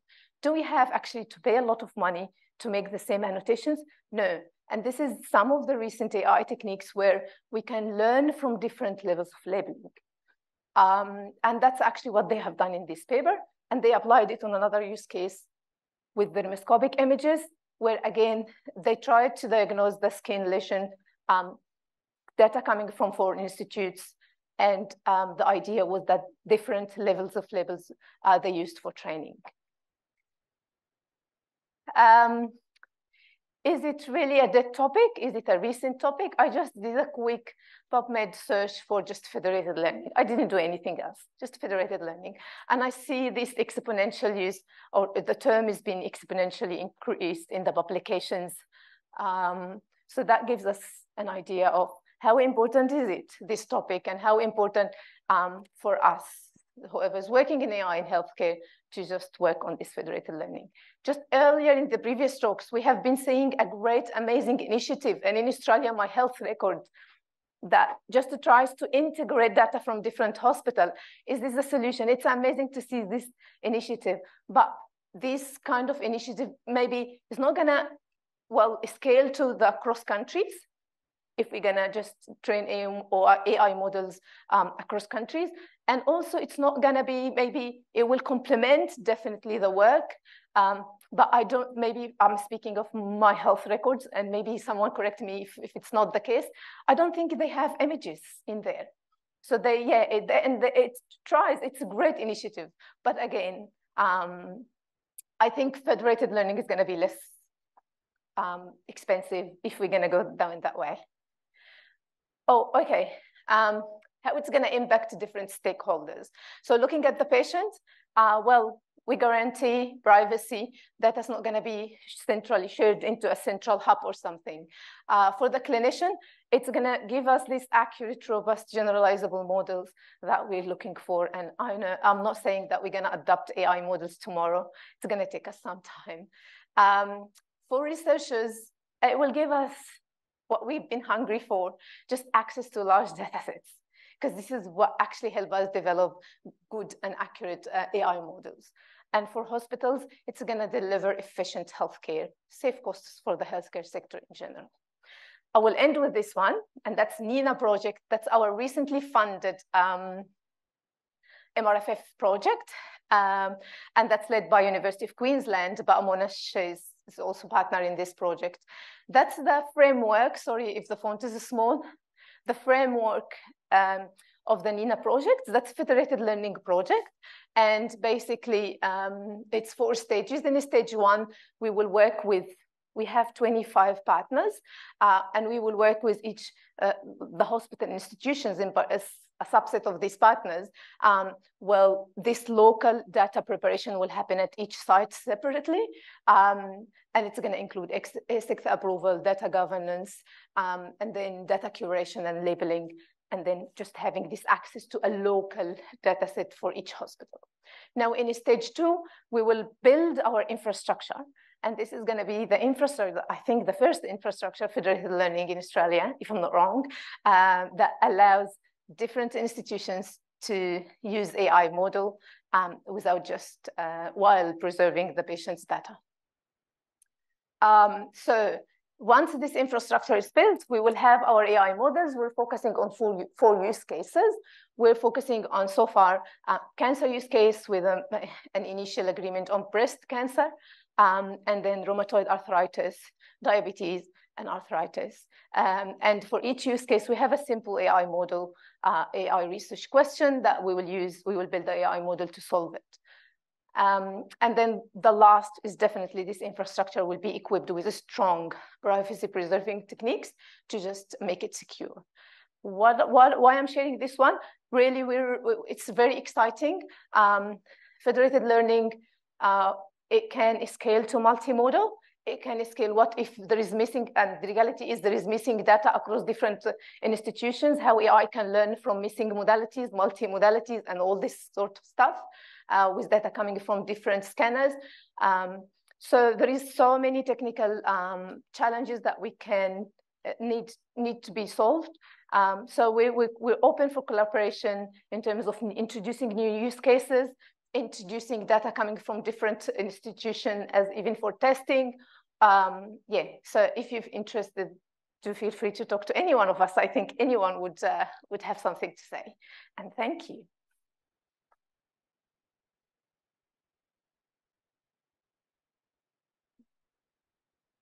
Thank you, Yasmeen. Again, just bear with me a second, please, our distant sites, as I get up a nice holding slide for us. So I'm hoping our remote sites can also see the QR code that's up again, just to remind people that's how to submit questions. Thank you very much to our local speakers for your ability to adapt and overcome. We're looking good to have our 2 Apollo University speakers after the break, after a bit of background work from the team. We have some questions in. I'm going to start with one for you, Sujoy. Can you hear us okay, Sujoy? Maybe not. All right. Hello. Excellent. All right. Just to lay down the pipes over the oceans. First question for you, Sujoy. I'm not sure where it's from, but are you adopting international standards to present clinical information to AI models? Yes, we are. So there are several work that are ongoing on this, including certain quality standards, certain reporting standards, certain SMACTR frameworks that we have been looking at. So if there is an interest to understand all of those standards, we will be able to share them. How about things like SNOMED or LOINC or IC? Oh, no. So no, those I was just talking about the standards in terms of the AI development standards. If you're looking at coding, we do have SNOMED, UMLS, and of course, we are now moving towards the OMOP. Excellent. Yes, we've been starting to sniff around OMOP too. A lot of work in OMOP seems to be the message, though, Sujoy. A lot of work in doing the mapping and the translation, but potentially valuable once it's done. Thank you, Sujoy. I have a question, again, not sure from where, but for Zhaolin. What kind of deep learning techniques are used in your research, Zhaolin? And what, if any, optimizations do you do? Well, thanks for the question. It's very, very important. Of course, we use a couple of models. The first one is the generative adversary network. So basically, we use generative AI and to the latest diffusion models and neural representation of the images as well. So they have advantages and trade-offs themselves. So I'm happy to talk about details of that, but overall, find diffusion models are quite good in terms of capture details, but it could fail if they fail, so, quite dramatically. The GAN model is missing some details. However, it does provide you the overall architecture, which is brain accuracy and so on. So it is ongoing work. We're still optimizing the model, but that's our current state of research. Thanks, Zhaolin. Just pass it to Zongyuan. So a question for Zongyuan. What kind of efforts are put into addressing the challenge of data sparsity, especially when multiple modalities are involved? Oh, okay. I think that's a good one. Normally, all the modalities, they obviously are not perfectly aligned with each other, which if they could, which means it's ideal and perfect, right? But most of the time, we're having one data modality is way more sparse than the other, and how we're going to conquer that. Actually, there are a few technical roots of solutions. One of the first technologies is obviously something called unpairwise training. So the model is supposed to be able to do the unpairwise training even with one modality more pervasive than the other. I think second is the whole new idea of a foundation model these days, because when you train the foundation model with all the modalities together, so one modality contains more information compared to the other, they're supposed to be complementary to each other, right? So the whole idea of foundation model involves multi-modality and multi-task, supposed to drive the imbalance and also the sparsity issue for different modalities. Sujoy, you still with us? I have another question for you. Yes, I'm here. Excellent. Another question for you was, what challenges did you have to overcome for the adoption of AI in healthcare settings, both from a personnel and an infrastructure perspective? Well, great question. So the first one, of course, is to actually take it to the physicians. And when you take it to the physician, the first question is the real world evidence that are there. So because physicians will only agree when they see, number one, that these methodologies have been effective against their patients, and it has improved what outcome. So you have to, bring those evidences in front of them and make them happy. Number one. Number two is how is that integrating into your workflow? Now, in doing AI, if you have to spend a lot of time in inputting data, and a lot of physicians will not be very keen to use them. So you would have to see how the data flow is looked about, how it comes and integrates into your models, how those API calls have been, API calls can happen, and then you get the results as soon as possible to make those decisions. And lastly, from our experience in deploying solutions across the different parts of the world, I think one of the challenges that we are facing today is actually around the interoperability, but also about the cost of using certain cloud tenants at different geographies. And we find that at sometimes the cost can be prohibitive to take AI into certain areas, particularly the cloud-based solutions to certain geographies in the world where there are already certain challenges around internet or computing. Thank you, Sujoy. I've actually got another question for Zhaolin. I'm just going to jump the order a little bit. Because I know Zhaolin still has to head off. So Zhaolin, is there a plan to compare the clinical utility of point of care MRI and its AI-based improvement against 3T MRI? Hope that makes sense to you. Yeah. So yeah, as Yasmeen mentioned, the problem is some hospitals using 1.5 as their standard of care MRI. Some hospitals use 3. But the majority of our data sets are 3T standard of care. So we're going to compare with 3T mainly. Okay. So for people who aren't in that space like me, what would be the distribution of 1.5 versus 3T? What percentage of MRIs across the country? Yeah, so that's a very good question. Just roughly. Yeah. So I think majority of the scanners are 3T in Australia, but if you go to different countries, the story might be differently. Yeah. Okay. Thank you. Question for Yasmeen. Several, in fact. Firstly, thank you for your very interesting talk, comment and question. Interesting talk. And so talking about weight aggregation, if model architectures are different, is this still possible? Well, yeah, I just didn't get what do we mean by different model architecture. Usually we do have same model across different institutions that solve the same task. But if we're talking about having the idea of different architecture, I'm not sure what is the point. Is it because it's different tasks?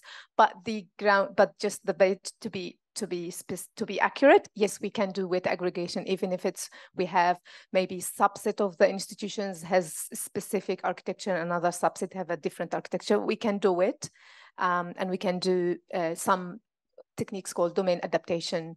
Yeah. Okay, thank you.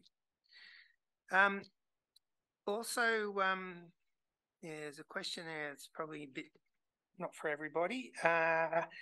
Okay, so for Dr. George, for EMR data models, there are differences between different hospitals. How are you planning to address this in your NINA framework? Oh, yeah, that's really great also question. So we actually will definitely spend some good time on data standardization, and it's going to tie down to which use case and which research question. So there will be big effort on the data standardization. Missing data is going to be a big aspect because not each hospital will have different missing data and different missing modalities. So we will adopt some of the I would say data curation, data standardization methods to make sure that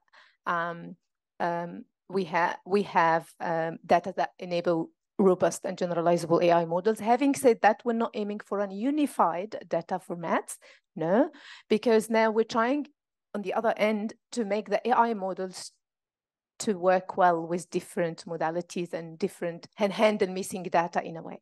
So we're trying to change it from the AI models perspective. And I hope this answered the questions. And probably just to add to that, Yasmeen, being involved in the project, part of the point of that project is to deal with our messy real world and try and work through those processes so that we don't have to continually do AI in a purist research paradigm where everything comes to one place, and because that's just not the way a lot of our health systems work. So can we actually deploy collaborative efforts in machine learning into the real world by building an infrastructure and processes that allow that? Were you going to add to that, Zongyuan? You look like you're oh, okay. Fair enough. How are we looking on afternoon tea? We're there. Okay. So look, we're back almost perfectly on time. Thank you everyone for your attention for the first half. Keep the questions coming through. Bear with us for the second half. We will have 2 talks in a row from Apollo University and then a longer talk on work in digital pathology, which is really interesting and it's something we haven't covered so far today. So we have 20 minutes or so for breaks at each of the sites. So that will be back here in the room at 4:20 p.m. Australian Eastern Daylight Time. I'm not going to translate in my head for the other sites, but if everyone could come back online in 20 minutes, that would be great. Thank you.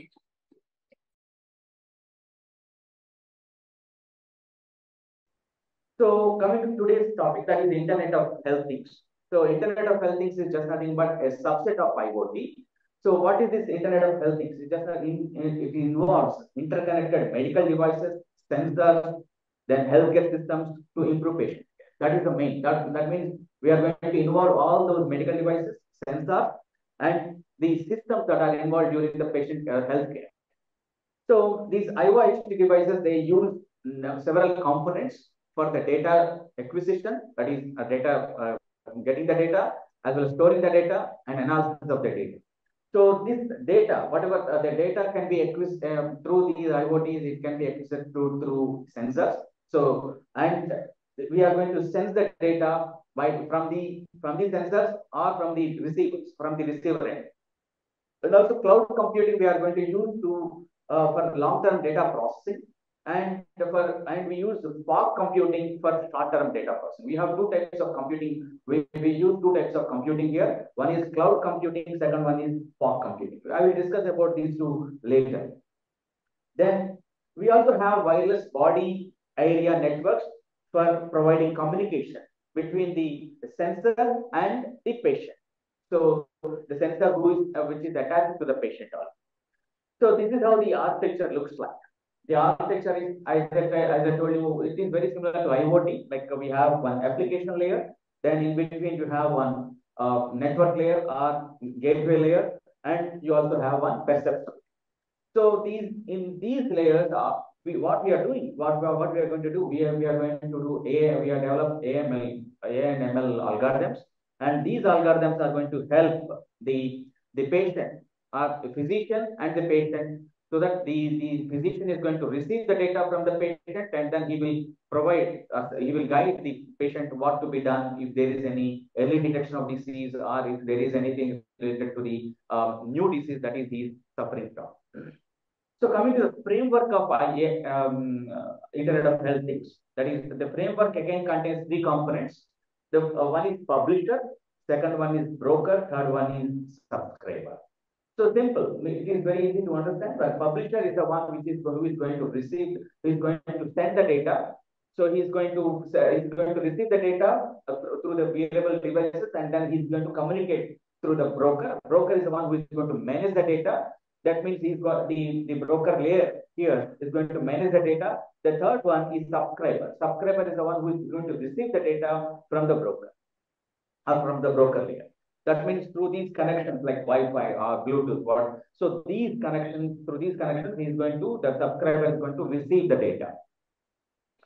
Okay, the data may be some medical research data, or clinical research data, or the insurance data, hospital data. So that's the reason why we also have something called Internet of Hospital Things. So not only health things, but also hospital things. So nowadays, these smart healthcare systems, IoT smart healthcare systems, they have sensors like mobile sensors and wearable sensors. These are the ones who are going to sense get the information, and it is going to send the information to open source platforms through wireless technologies. That means these wireless technologies are the ones which are going to receive the data from receive the sensor data from mobile sensors as well as wearable sensors. That means we will have one mobile application or mobile web portal, and wearable sensor will be there, which is going to be worn by a person or by patient. Then you have open source platforms. These open source platforms are the ones which are going to get the data, receive the data from through these wireless technologies. Then these sensors are in healthcare of two types. One is clinical sensors, second one is non-clinical. Clinical sensors are the ones which are like wearable sensors as well as implantable. That means they are going to give some clinical data through clinical data to the patient, to the physician. Whereas non-clinical sensor, that is something like patient tracking or device tracking or location tracking. All these can be acquired or can be acquired through the sensor to the patient or to any insurance provider, etc. So as I told you that IoT architecture is consisting of components like there is something called the cloud computing, and this cloud computing is the one which is going to store the data and analyze the data. So what are the differences between the cloud computing, fog computing, and edge computing? There is something called edge computing also. So this cloud computing is the one which is, for example, you are sending an email to one person. It is through cloud. We are already connected through cloud with on Zoom. Okay, so that means you are very far from the source. Okay, source of information. Second one is fog computing. For example, you are at home and then you are having a vigilance through your cams in the at home. So that means continuous vigilance through video or video surveillance is called fog computing. Next one is third one is edge computing. That means you are going to get the data, you are going to receive the information just right at the correct place. That means to the same person. That is, for example, Tesla's this autopilot system is one edge computing system. So we use some edge computing processes in real-time data analysis for the real-time process during the real-time processing of the patients.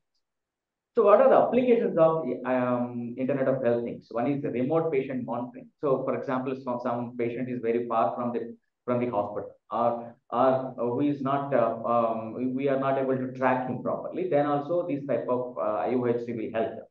Telemedicine and telehealth. We know that the patient is there somewhere else very far from here, but we can connect to the patient through telehealth or telemedicine. We have in Aragonda, in Chittoor district of the very close to this university, we have one telemedicine center here. Okay, it is called Apollo Telemedicine Network System. Then we wearable health systems and then fitness devices. These are the ones which are very important for the maintenance of what is the health condition of the patient. And if there is any early detection of the diseases also, it can be sent, all this data can be sent to the physician. And the physician, based on this, the fitness as well as the health condition of the patient, he will suggest or he will guide the patient. Okay, disease management. That means we are going to have going to have a new disease registry maintenance, as well as all this as well as collecting the data, collecting the information from the patient at a particular location, and the same and maintaining this disease database of a particular location can be done through these IOHPs. Then elderly care, because most of the elder people they suffer from so many issues even at home also. So not only about the diseases, but also if they are fall during walking or if they are during sitting or something, then that falling also can be easily visualized, can be sensed by these IOHTs. So which is a good condition, a good application of IOHT for elders. Then medical imaging and diagnostics, I don't have to tell you, because we have been in the morning, we have been watching this, we have been seeing that how the medical imaging is helpful in detecting the disease, as well as detecting the going through the tissues, finding the disease condition in the tissues. And clinical trials and research. This is very important because nowadays IOHTs are also useful for clinical research.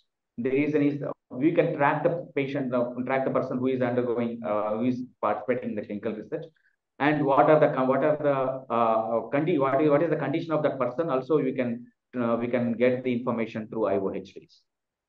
Then emergency response. This is something very important, because whenever there is some emergency condition or situation happen, so these IOHTs will help the local healthcare organization to find out where the patient is present, or patient is requiring that particular service, using this emergency response through this IOHT. So what are the challenges in implementing these IOHT? IOHT implementation is nowadays very challenging. The reason is first one. The serving and maintenance cost of the IOHT maintenance is very high, because we are connecting through internet. So many connections, so much of data is to be transferred. So that connections, that type of connections require a lot of cost to be involved. Then second thing is power consumption, because we are using some semiconductors during this. So they require a lot of battery powers.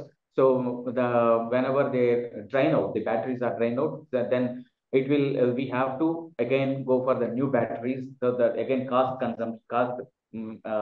consumption is high here, and then power consumption, cost consumption. Then privacy and security, this is a major issue in challenge or major challenge of the IOHDs, because we are getting vulnerable patient data, but unfortunately we are also having cyber attacks. So this type of cyber attacks will break through or will break the boundaries or firewalls, and then they may get the data, patient data. Scalability is the one which is very important. I mean the device, IOH device, which is which is maximum scalable, is having more sensitive and also more specific. So we always have to design the device, IOH device, in such a way that it is more scalable. Okay. Then continuous monitoring. Continuous monitoring is a big issue, because we have to get the data. Once we get the data through these sensors or through these IOHDs, then we have whatever the data you are getting, the patient data the physician is receiving, or any other source, or any other person who is taking care of his healthcare is receiving. They should continuously monitor these patient data. If there is any if there is any sick or disease condition, or any other problems with the patients, etc. Everything, every minute you have to, or every hour you have to monitor the patient data.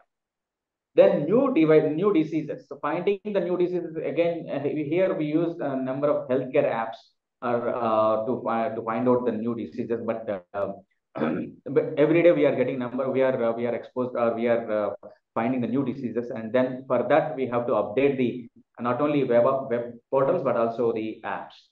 So that is a big challenge again. And environmental impact, because the IOHDs, they use a lot of the semiconductors, and for the transfer for the sensors, or for the transfer of the data. So that is these semiconductors are dangerous to the biodiversity. That is the reason why it has a lot of environmental impact. Coming to the this is something. I mean, by 2032, you will have 370 billion shares of the IOHDs in the market. So we started with 48.7 in 2022. Now, in 10 years, it will go up to 370.9 with the CAGR of 23.15. So which is the forecasted market share is very high in 10 years. So thank you very much. This is the thank you for participating, all the students and my colleagues, my friends in Apollo hospitals also. So yeah, this is about the Internet of Health things. Thank you. If you have any questions. Thank you, Satya. Thank you. We'll need to move on in the interest of time, Satya. Just before I get Dr. Guntupalli to share his slides, I'm actually just going to quickly go back to our main slide presentation, just to put up the QR code again. We'd love to see a few more questions come in as the second session rolls on. I know there's a whole room of students there in Chittor, so we'd love to have some questions from the students. I think there's a few students in IITB as well, so please use this QR code to submit a few questions for us. I'm going to stop sharing now and hand over to Associate Professor Gopi Krishna Guntupalli. Gopi Krishna is a professor in the School of Health Sciences at Apollo University, Chittor. He has a PhD in computational physics. So I'm hoping you're hearing us okay, Gopi Krishna, and you can take over the lectern from your end, please. Thank you, Professor.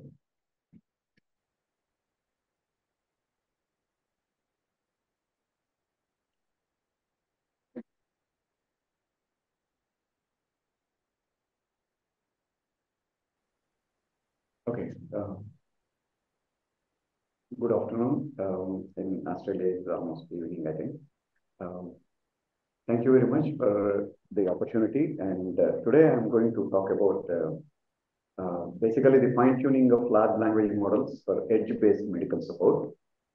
And before that, I would like to thank all the speakers who has given a very nice talk, and they have already given many aspects that I am going to cover in this. So it can be related wherever I haven't given any proper diagrams or figures.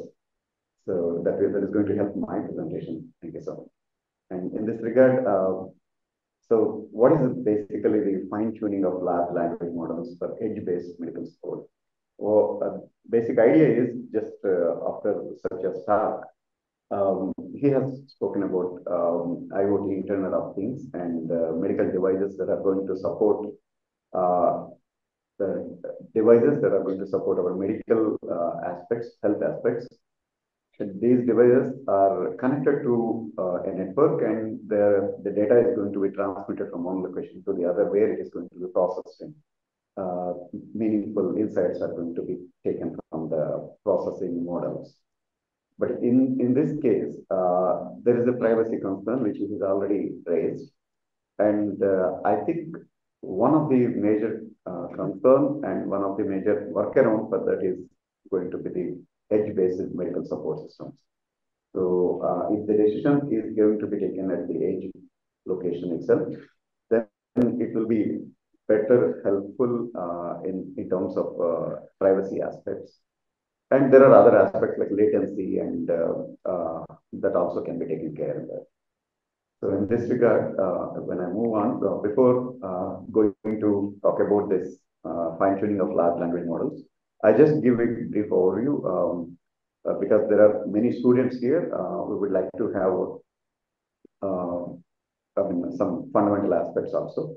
So this is basically most of students as well as all of us, we have used nowadays, we have been using these language models, basically the ChatGPT or Bard, and many language models are there which are being used now, and we are very much having benefits out of them.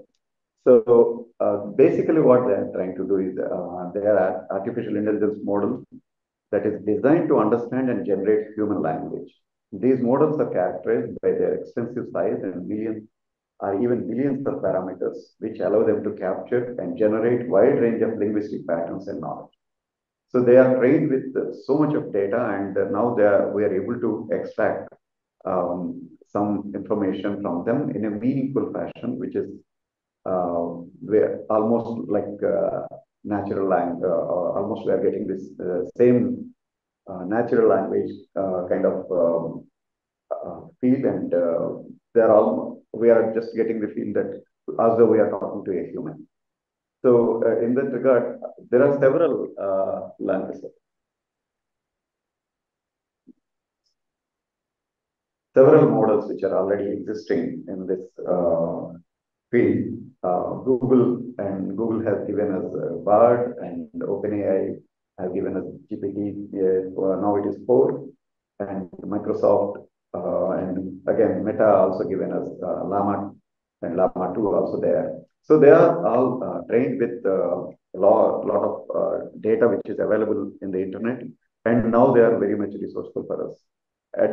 In that context, if you see the sizes of these models, that parameter is the size can be explained based on the parameter size, which is about 137 billion parameters for Google AI, and that is Bard, and 175 billion for GPT-3. And this is there are many such more and more such language models are coming up. When they are actually running, and they are trained, and they are actually used for inference on very big machines, computationally very intense, and too much of computational resources are required for them, and such as GPUs, multi-core, multi-threaded the CPUs, and huge amount of RAM that are required to use them. And So even to train them, also to get the inferences, like using them. If you see that when we have these such a big models, and where what they can do, I mean, they are capable of text generating and translation. They can do question answering. They can do summarization. They can do classification and several things like a code generation. For many purposes, we can use them. But when it comes to how they are operating, they are placed in cloud, and we are going to through some application we are going to interact with them, where we keep giving the query, and they will be coming up with the answer. This is all happening through the network, that is internet. Now, when it comes to health domain, how much this security is maintained? I mean, because whenever there is a data breach or anything happening, I don't know whether it is. I mean, they're going to help, or it is going to be very problematic when it comes to sharing the personal information through these interfaces that we have to interact with the language models. So in that context,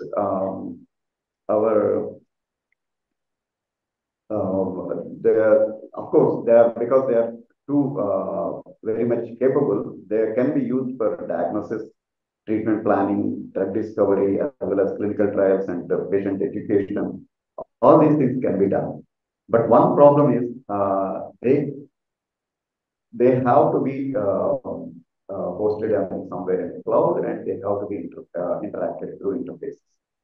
Now, in order to address this problem, and we can use edge-based devices. Before that, I think these models have evolved to such an extent that now the GPT-4 and also many of the speakers earlier talked about multimodal interfaces and usage of the language model for that purpose. And we can use it almost just like if not exactly like a doctor, then definitely they are not going to replace them. But knowledge-wise, they are capable of getting trained, and they can be serving us. So in that, they also we can also see that there are several models which even recently they have. There are some news articles and also journal articles which says that the ChatGPT has cleared medical examinations, and they have come up with several high scores and in terms of knowledge acquiring capabilities. So when they are capable of doing them at such an extent, why can't we use them in medical setup? But only the problem is we cannot. Only the problem is data issues. At the same time, there are other advantages, like in order to use them, when we are using them, people who try to overlook don't want to visit doctor on some other aspects like personal things, and then these models can be very much helpful to give them some idea, at least to give basic understanding of their problems with the help of their prompts and all. But of course, they cannot replace, and it is not suggestible at this, at least at this point of time, to bypass doctors for that purpose. Even then, these models, as they have language capabilities, they can give us some proper answers and systematic answers. So they are very much capable of doing these things. And as we have already discussed, that they are going to occupy a huge amount of memory, as well as they require a huge amount of computational resources to use them. How they are going to be used in the edge locations? That is one thing which we need to, which we can think of, and we can plan for certain models which can be used on edge locations and for a particular task which can help us in that aspect.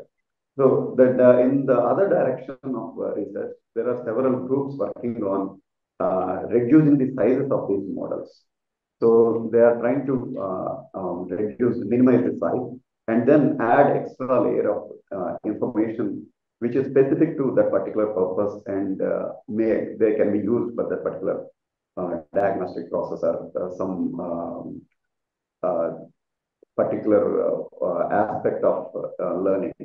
So in that context, we need not, both the directions the research is happening. One side it is people are trying to reduce the sizes of these models, and other side we are trying to look for very big models which can be performing very generalized things, and they can be trained with too many things.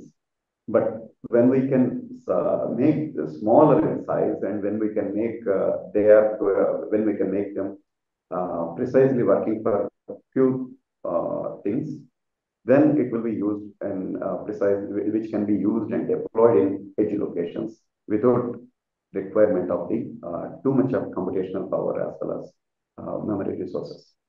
In that context, I would like to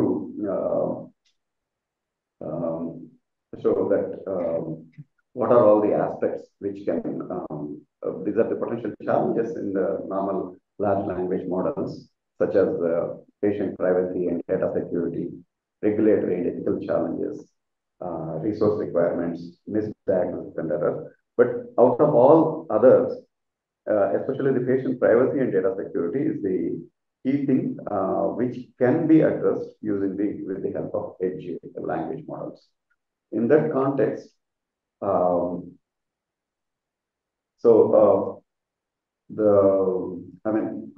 we can do this by reducing the language model size is by basing on the edge-based language models. So when we reduce that, what is going to be benefit us? Like it is going to eliminate the rotation process, the information travel process time. So that means it is going to reduce the latency and improve the privacy. At the same time, these edge devices are very cost effective. They are not going to be too much costly. So they can help us. That way we can reduce our cost also. At the same time, we can they can be trained for any personal aspects also. So in that context, they are much more reliable for our, at least for data privacy. In that, so for example, a simple 7 billion parameter model. Earlier, I was discussing about Google AS and other companies. Those models are around 136 and 136 billion parameters and all. So such a huge models may not be required for a specific task. So when we confine to some particular task, we can reduce the models, but the base layer need to be some at least should be having some size, reasonable size. So for that purpose, the Meta has released recently one language model which is about 7 billion parameters. So that can be used, that is capable of language understanding, and it can be fine-tuned. That means it can be given with the extra data wherever that we want to use it. So on that context, if we want to use a 7 billion parameter model, the minimum requirement is it should be, at least we should be having a 32 GB CPU RAM and 60 GB GPU RAM, and it should be capable of handling around 10 teraflops of floating point performance. So, so how to use them? This is even this model is not going to be fit for, cannot be fit in edge devices, because in order to get such a, high RAM and all those things, it is again going to be very costly affair. So we can, there are several groups working on it, and they have given us some models some methods by using them, we can compress the models instead of using float, where it is taking about 16 bytes of space. It can be reduced to 4 bytes of space, 4 bytes, and into integers, and thereby we can reduce the size of the model and still having the similar performance. So one such method is quantization, model compression and quantization, where a 28 GB model, which is about can be reduced to 3.5 GB of size. So when it is of 3.5 GB of size, the total computational resources required will be reduced drastically, almost. It can be reduced to 90%. So 90% can be reduced. In that way, we can reduce the model sizes and still having the more or less similar performance. And there are other ways of doing it, like removing the weights, whatever non-utilizable weights in the model. That model is nothing but a neural network. So all the some models, some weights can be removed, which are not necessary for the particular purpose. So it is like a trial and error methods. We can go on doing it, and finally we can get a model which can be performing are fit to be performing for that particular task at the edge location. In that way, we can come up with some models which can be worked on. So now, how we can use them once we reduce the size, and once we get these kind of models on edge devices, how we can use them. There are several requirements in our healthcare sector where doctors' burden can be reduced. Say, for example, some patient is given with some medicine, and it is the patient can be there will be several questions patients will be asking related to the drugs they are given with, and they will be once they go home also they will be getting several queries. So there should be some interactive models which can be helping them to address this problem. So when to take this medicine, when not to be taking this medicine, such kind of problems can be addressed. So these models, the reduced models, are very much helpful, can be helpful, but they need to be trained accordingly the queries that they will be getting further. And also some properly planning for the particular procedures or anything.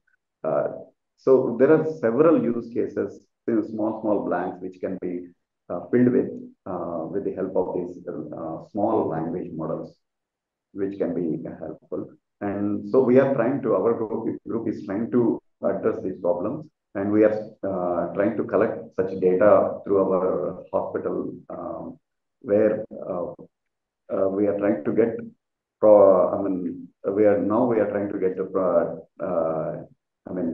what is called training data, so that we can train a model and we can deploy them for a simple purpose, and then we can. But there is a long way to go, because it has to be tested, it has to be evaluated, and all those things. I hope many people will be working on it, and so that we can make a robust mechanism to come up with such small models, which will be able to fill the gaps between the wherever that we have in our health domain. Thank you very much.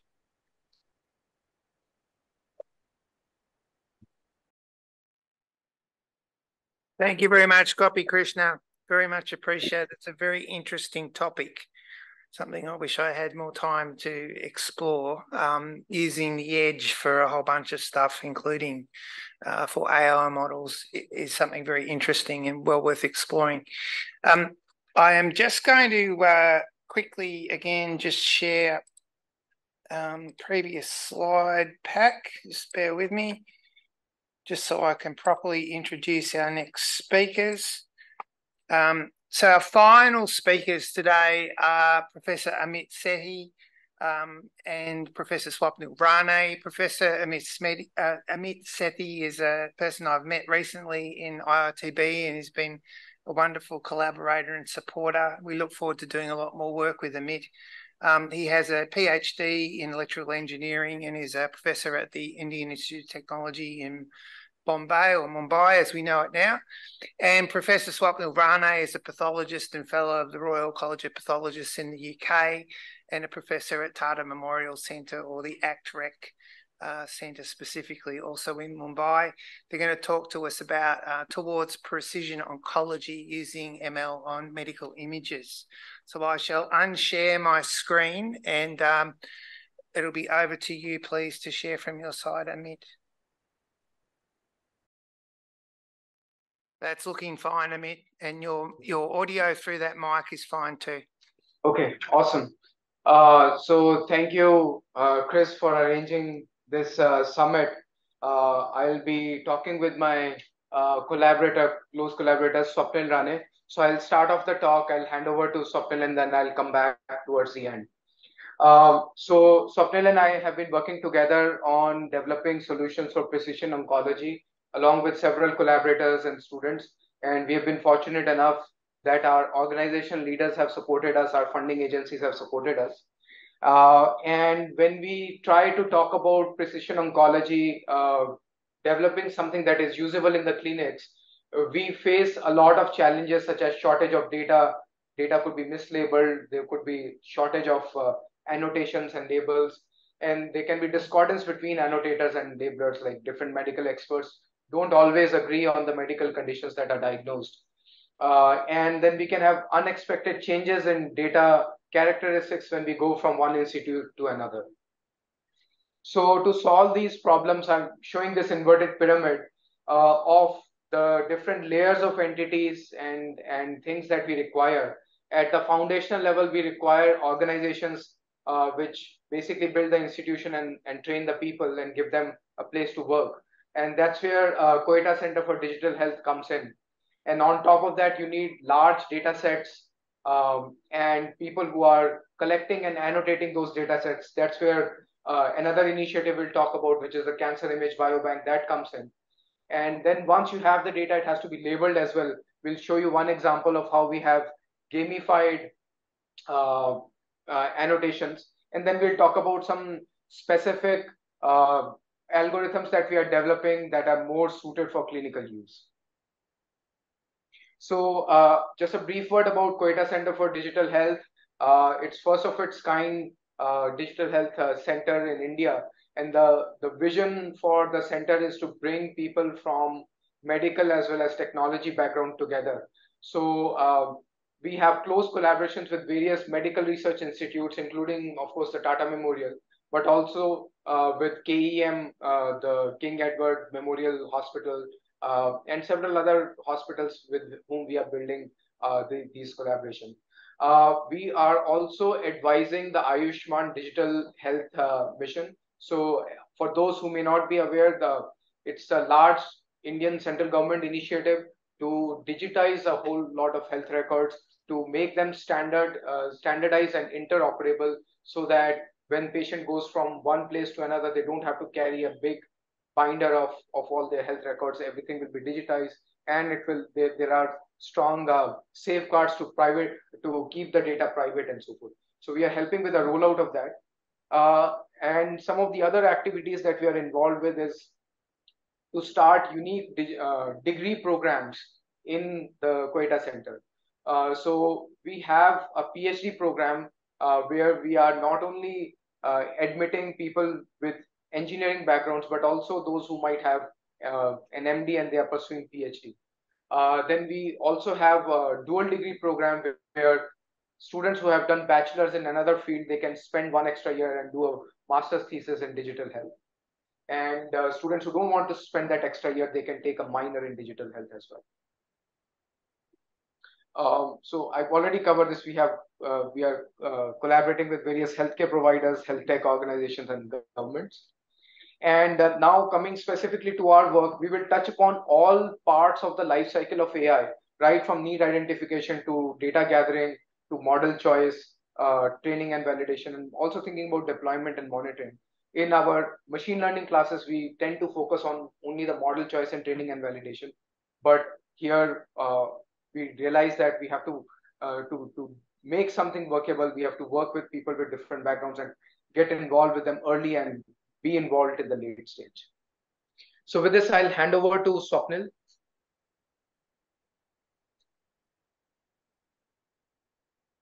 Hello, I assume I'm audible enough. So I'm Swapnil. I'm a pathologist by core profession, and somewhere 5 years back, or maybe perhaps 7 years back, I met up with Amit, and things have taken a different course for me over this period of time. So we run a small laboratory, computational pathology laboratory at Trek Center in New Bombay, where I'm primarily located. And I'm just going to try and give you a flavor of how digital pathology comes into play, and how the AI is playing a role in precision medicine, especially from the digital pathology perspective. There are obviously other areas of medicine that AI is involved in, but we are primarily focused on the pathology and the clinical data in oncology. So this is essentially a gist of the kind of work I do as a pathologist. We look at the tissues in different ways. We look at it using our naked eyes. We look at it under the microscope. We look at the protein expression on those tissues, as well as we try and find out the genomic and other omic data from those tissues. And then we build all of this together into a usable information and insights, be it in the form of diagnostic information, or whether we can identify targetable mutations, thereby guide therapy further. And we try to predict response to treatment and the probability of cure, progression, etc. over a period of time. But all of this is still quite done at a very analog level. And the interpretation is on a case by case, and it's primarily a human interpretation. And obviously, the data that medical data evolves over decades, and that is something that is the current limitation, the speed at which the data that comes in. It has obviously increased compared to the last century. However, it is still largely a manual process. So this is a summary of how the tissue goes into under the microscope. This is the starting point of any tissue that comes out of the human body. And this is the basic processing that happens. No matter what test you want to do, this processing always happens, and any other additional processing happens after this processing has been completed. So we take the tissue, we do some sectioning, we identify representative areas, we push them through a lot of processing, and finally get these small representative cuts onto glass slides, which are examined by a pathologist, trained pathologist under the microscope, and interpreted by them. But what has happened is now there is, since the last 10-15 years, technology has advanced, and we are now able to digitize these glass slides in a high throughput manner. At places that the fastest scanners can digitize these glass slides in under 30 seconds. There are obviously other problems associated with it. However, I'll first focus on what it allows us to do. So once these glass slides are digitized, what it allows us is that we can now look at tissues on a computer screen instead of on the microscope.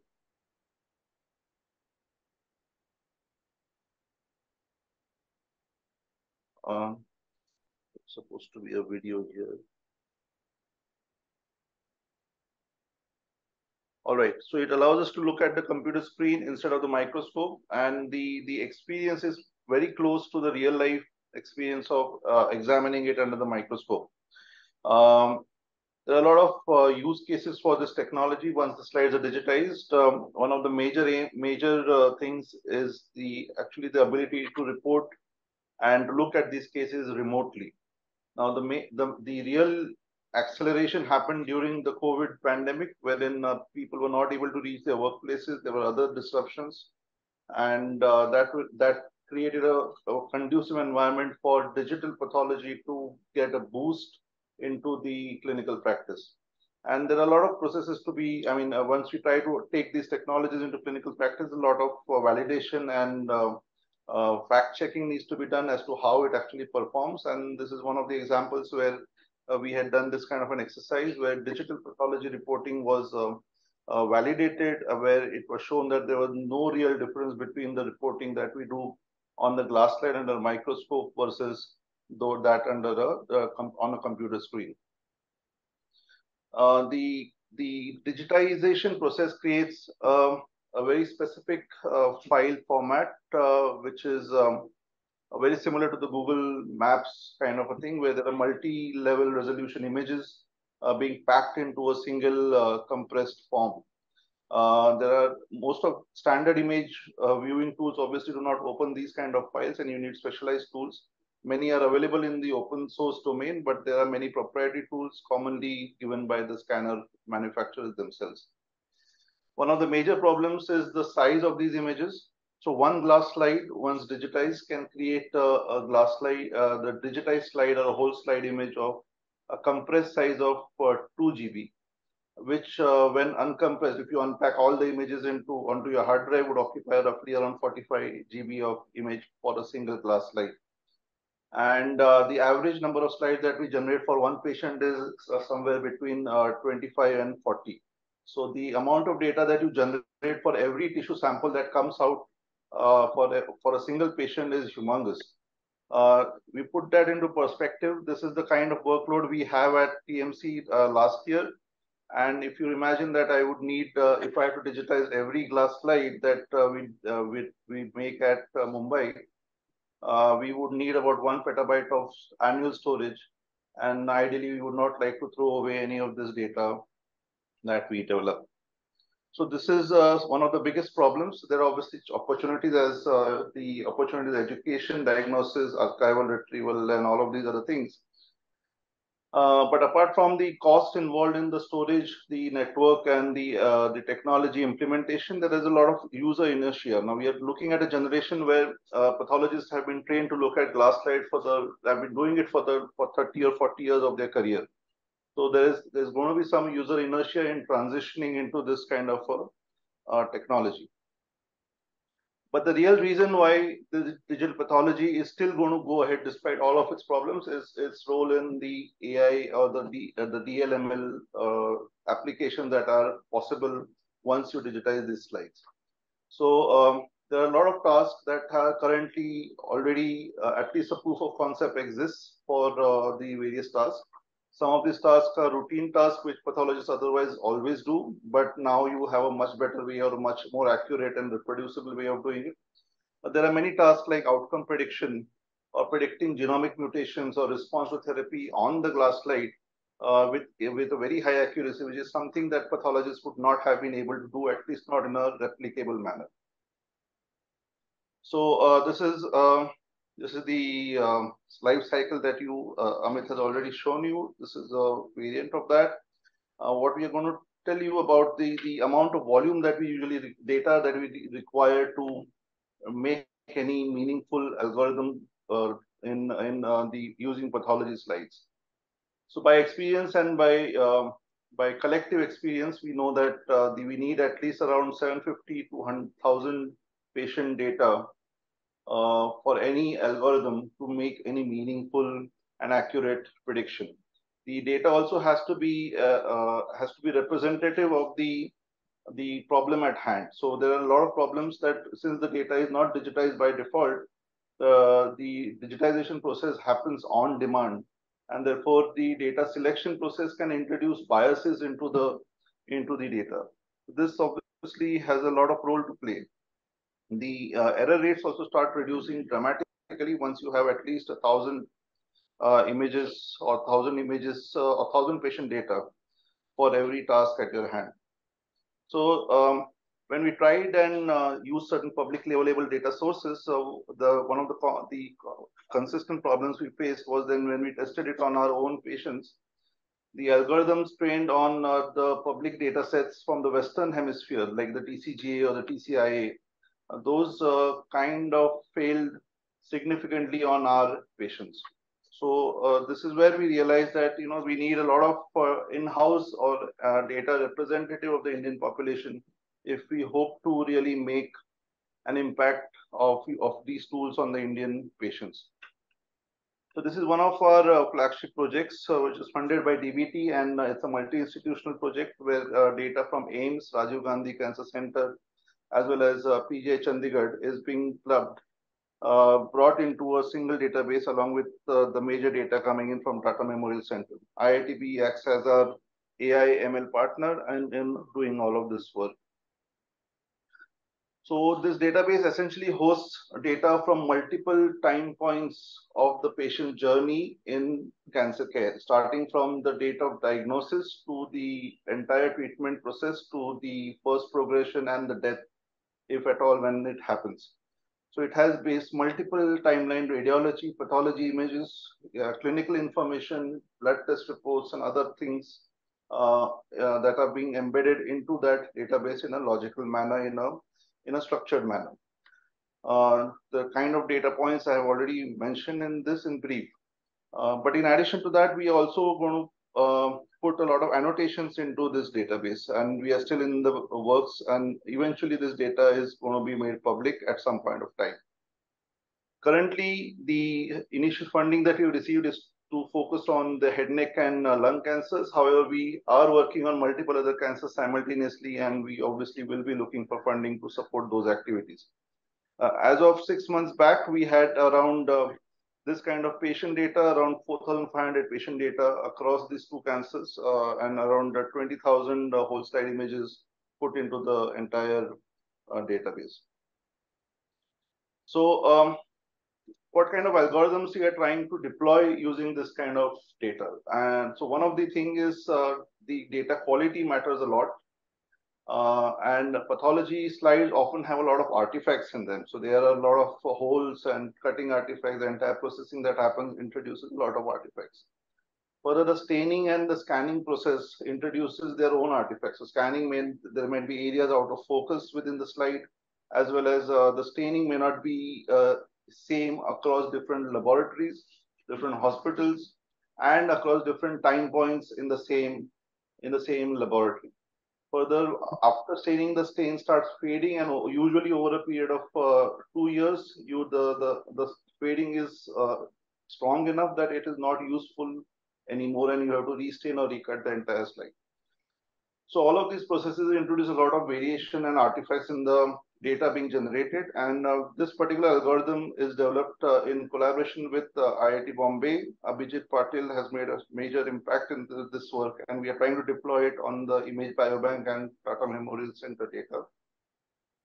So what this algorithm does is essentially identifies and screens for all these artifacts and provides a measure of the usable area on the whole slide image, which can be taken for further AI processing. This work happens in an unsupervised manner. There is a human in the loop which trains the model. However, there is no supervision as far as the model training is concerned.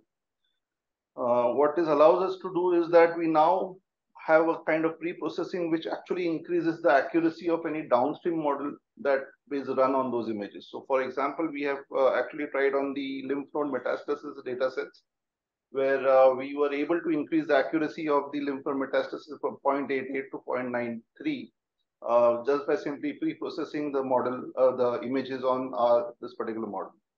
Moreover, this model is pan-cancer and pan-tissue.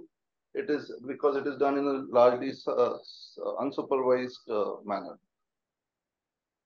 Another way of collecting data at scale is one thing, but collecting annotation at scale is also a difficult task. It is very difficult for pathologists, especially at busy centers, to spend time annotating those images, or radiologists annotating those images.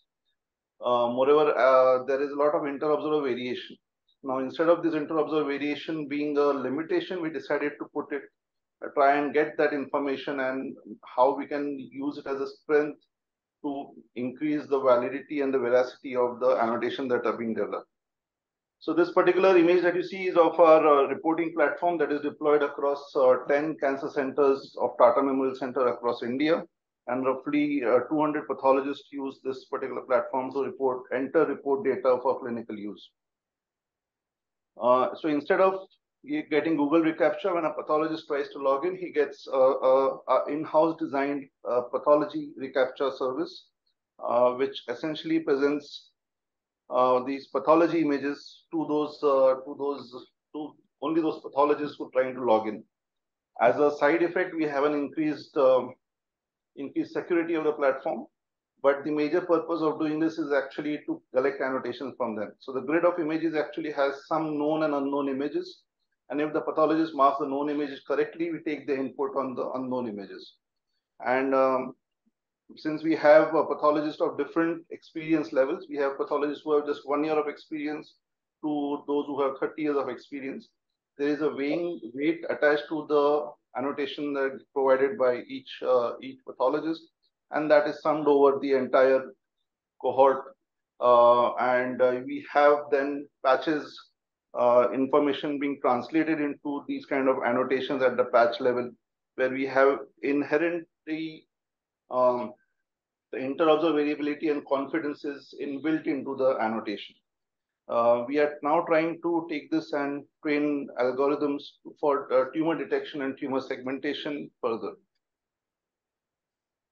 Some unsupervised work that we have done at TMC. We have taken some HPV is a human papillomavirus is a positive factor for a certain set of oropharyngeal carcinoma. In the Western population, the incidence of HPV positive oropharyngeal carcinoma is almost 70%. But in the Indian population, the prevalence of HPV is only 10%. So P16 was IHC was actually developed as a alternate test or a screening test for detection of HPV in the Western population, where if P16 IHC shows diffuse strong positivity, it is taken as a marker of HPV positivity, HPV presence in the tumor.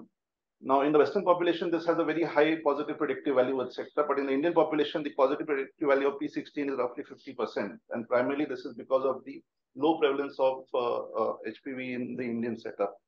So what we have taken is we have actually taken around 400 patients from the TCGA cohort. We had the genomic information. We have extracted HPV viral loads from that. And then we have trained a deep learning classifier on these images to get a value for HPV, the presence of HPV or absence of HPV. And when we test this on these 84 patients, we have a very high positive, comparatively high positive predictive value in these patients. So we are trying to develop this further and put this, try to deploy this at TMC for further validation as well as for clinical use. We have done similar work on EGFR along with IIT Bombay. One of the problems that we are still trying to work on is the generalizability. We have taken, when we have trained the patient, the algorithm on TCGA data sets, it performs very well on TCGA itself, the held out cohorts for the detection of EGFR mutation in lung cancer. But when we try and test it on TMC data set, the accuracy levels start dropping significantly. So the number of variations, including biological variations between the Western cancers as well as the Indian cancers, and this is visually there. So Western cancers often are early stage tumors. They are often resected, while most of the lung cancer patients in Indian setup are high stage tumors. They are not resected. Often the tumor tissue also has a lot of carbon pigment, possibly related to the pollution that we are currently facing. And these things affect the performance of the deep learning models on our patients. So we are trying to grapple with this problem at this point of time. We can also predict a lot of response to treatment using deep learning models. So this work is primarily done by the Anand Madhavushy group from the US. They have taken in head and neck cancer patients They have for tumors which were treated with CTRT versus our radiation therapy. They were able to identify tumors that could benefit from CTRT over RT by simply looking at the nuclear features of these tumors. This is some work which is now expanded further, and we are a part of that team. We are trying to validate it and build it further on our own cases as well. Similarly, there's a lot of work happening on the immune microenvironment. I'll skip a few of these slides, and there's a lot of things that are happening in a number of projects. I'll let Amit talk about most of these. But the one thing that I want to point out is how exactly are these AI algorithms going to affect conventional patient care? Apart from possibly giving us new targets and new treatment modalities, one thing that it is going to do is actually change the time that it takes to start a patient on treatment. One of the most prognostic factors is the time to treatment initiation. In this particular survival curve, so you can see that the percentage of the survival is best if the time to treatment is less than time to treatment initiation is less than a week. As the time to treatment initiation becomes longer, the survival starts reducing further. Now, the average turnaround time for a case like lung cancer, a patient with lung cancer, it is around 3 to 4 weeks, because there are a lot of tests happening, a lot of things happening during the entire investigation process. And we can actually try and drop all of this to under a few days if we can successfully deploy all of these models for clinical use. This kind of work obviously is a lot of collaborative effort. A lot of collaborators from different parts of the world, including the most important obviously is from IIT Bombay. I'll let Amit take over and take this further.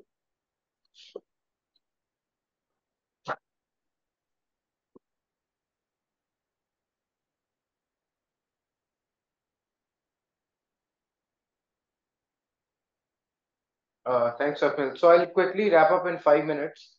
So Swapnil has already covered a lot of the initiatives that we are working on. I will just give some examples of the kind of things that we work on. Obviously, one of the things that we work on is mutation prediction. So in a low and medium income country like India, even the routine IHCs are not available in all cancer centers. Only in the tertiary care centers there these are available routinely. So even for something like HER2 detection in breast cancer, we can gain a lot of information by training AI on HND, which is readily available. And we had done some experiments where we trained on one data set and tested on another data set where we could detect HER2 status reliably. Similarly, for BRAF status detection in thyroid cancer, we got very good results in external validation. We trained on data from Taiwan and we tested it on TCGA and got very good positive predictive values and negative predictive values. Here we used something called weakly supervised learning, because in the entire slide, we don't know where the positive signal is coming from. We only know the DNA test result, or even the IHC is quite diffuse. So we couldn't mark regions in serial sections that were BRAF positive or BRAF negative. So weakly supervised learning not only learns to separate between positive and negative slides, but it also focuses on regions which give you the positive or the negative signal. With that, we were able to rediscover that positive BRAF positivity can be more prevalent in oncocytic cells, which is the top panel that you see on the right hand side, and less prevalent in classical papillary cells, which is the bottom panel on the right hand side. So such observations have been made by certain pathologists in the past, but no further study actually made this into a regular practice, because these were not replicable observations between pathologists. But without being told, deep learning is rediscovering some of these morphological characteristics. Some of the more research-oriented work is to characterize the tumor microenvironment, to distinguish between different subtypes of tumor or tumors with different prognostic values. So here we have one layer of deep learning that detects all the cells, And then we form graphs of these cells based on their neighborhood structure, which cell is close to which other type of cell. And then we have a second layer of deep learning, which is a graph neural network that makes the final prediction. And based on that, we are able to highlight known patterns of how these cells line up between, for example, Gleason 3 versus Gleason 4 prostate cancer, or in situ versus invasive breast cancer.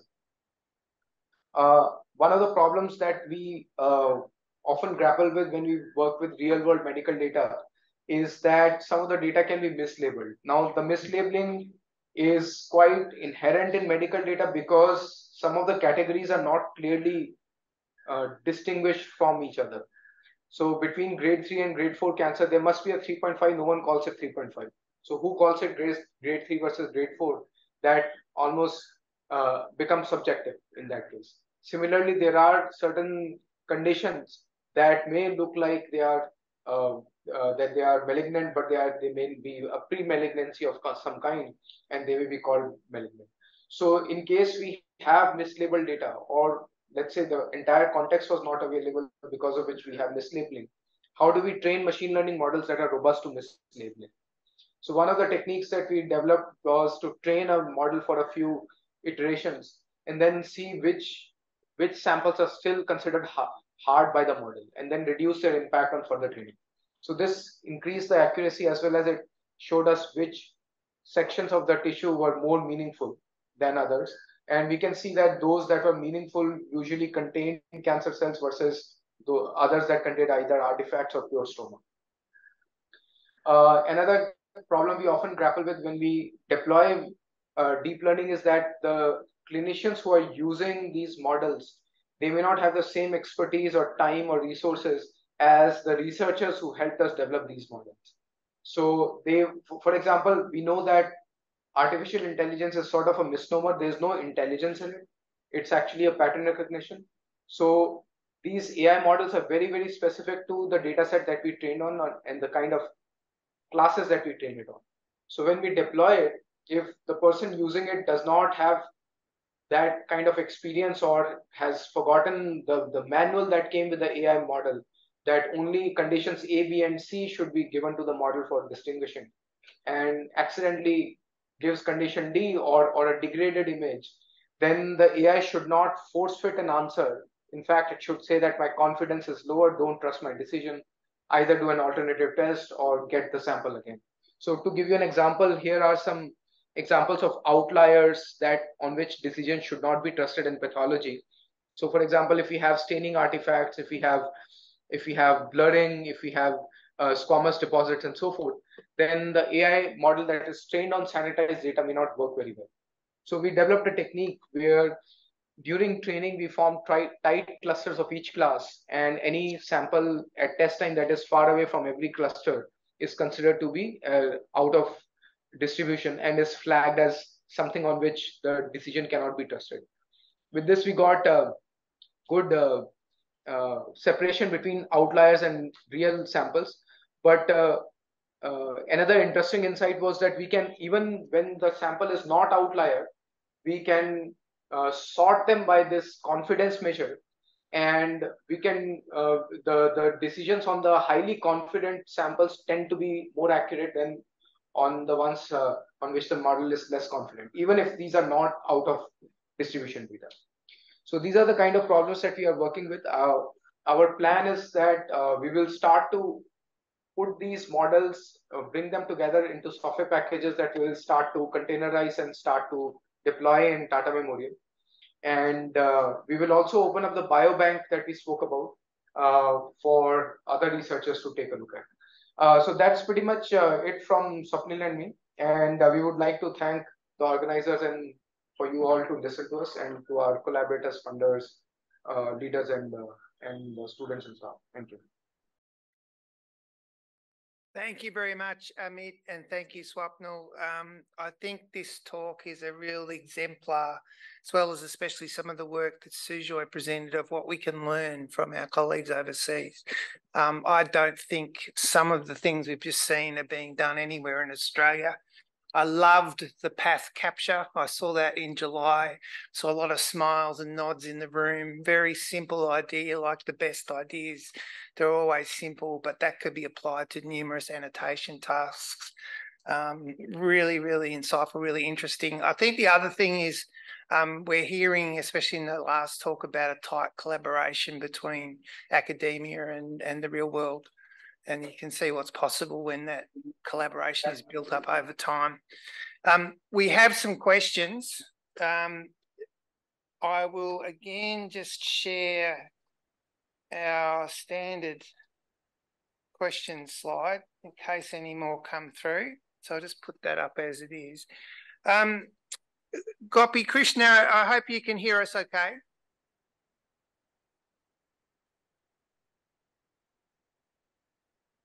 Hello, Gopi, yes. Krishna. Do you hear us okay? Yes, sir. Excellent, excellent. So there was a question asking you, what are the best practices and standards for developing and deploying edge LLMs in healthcare?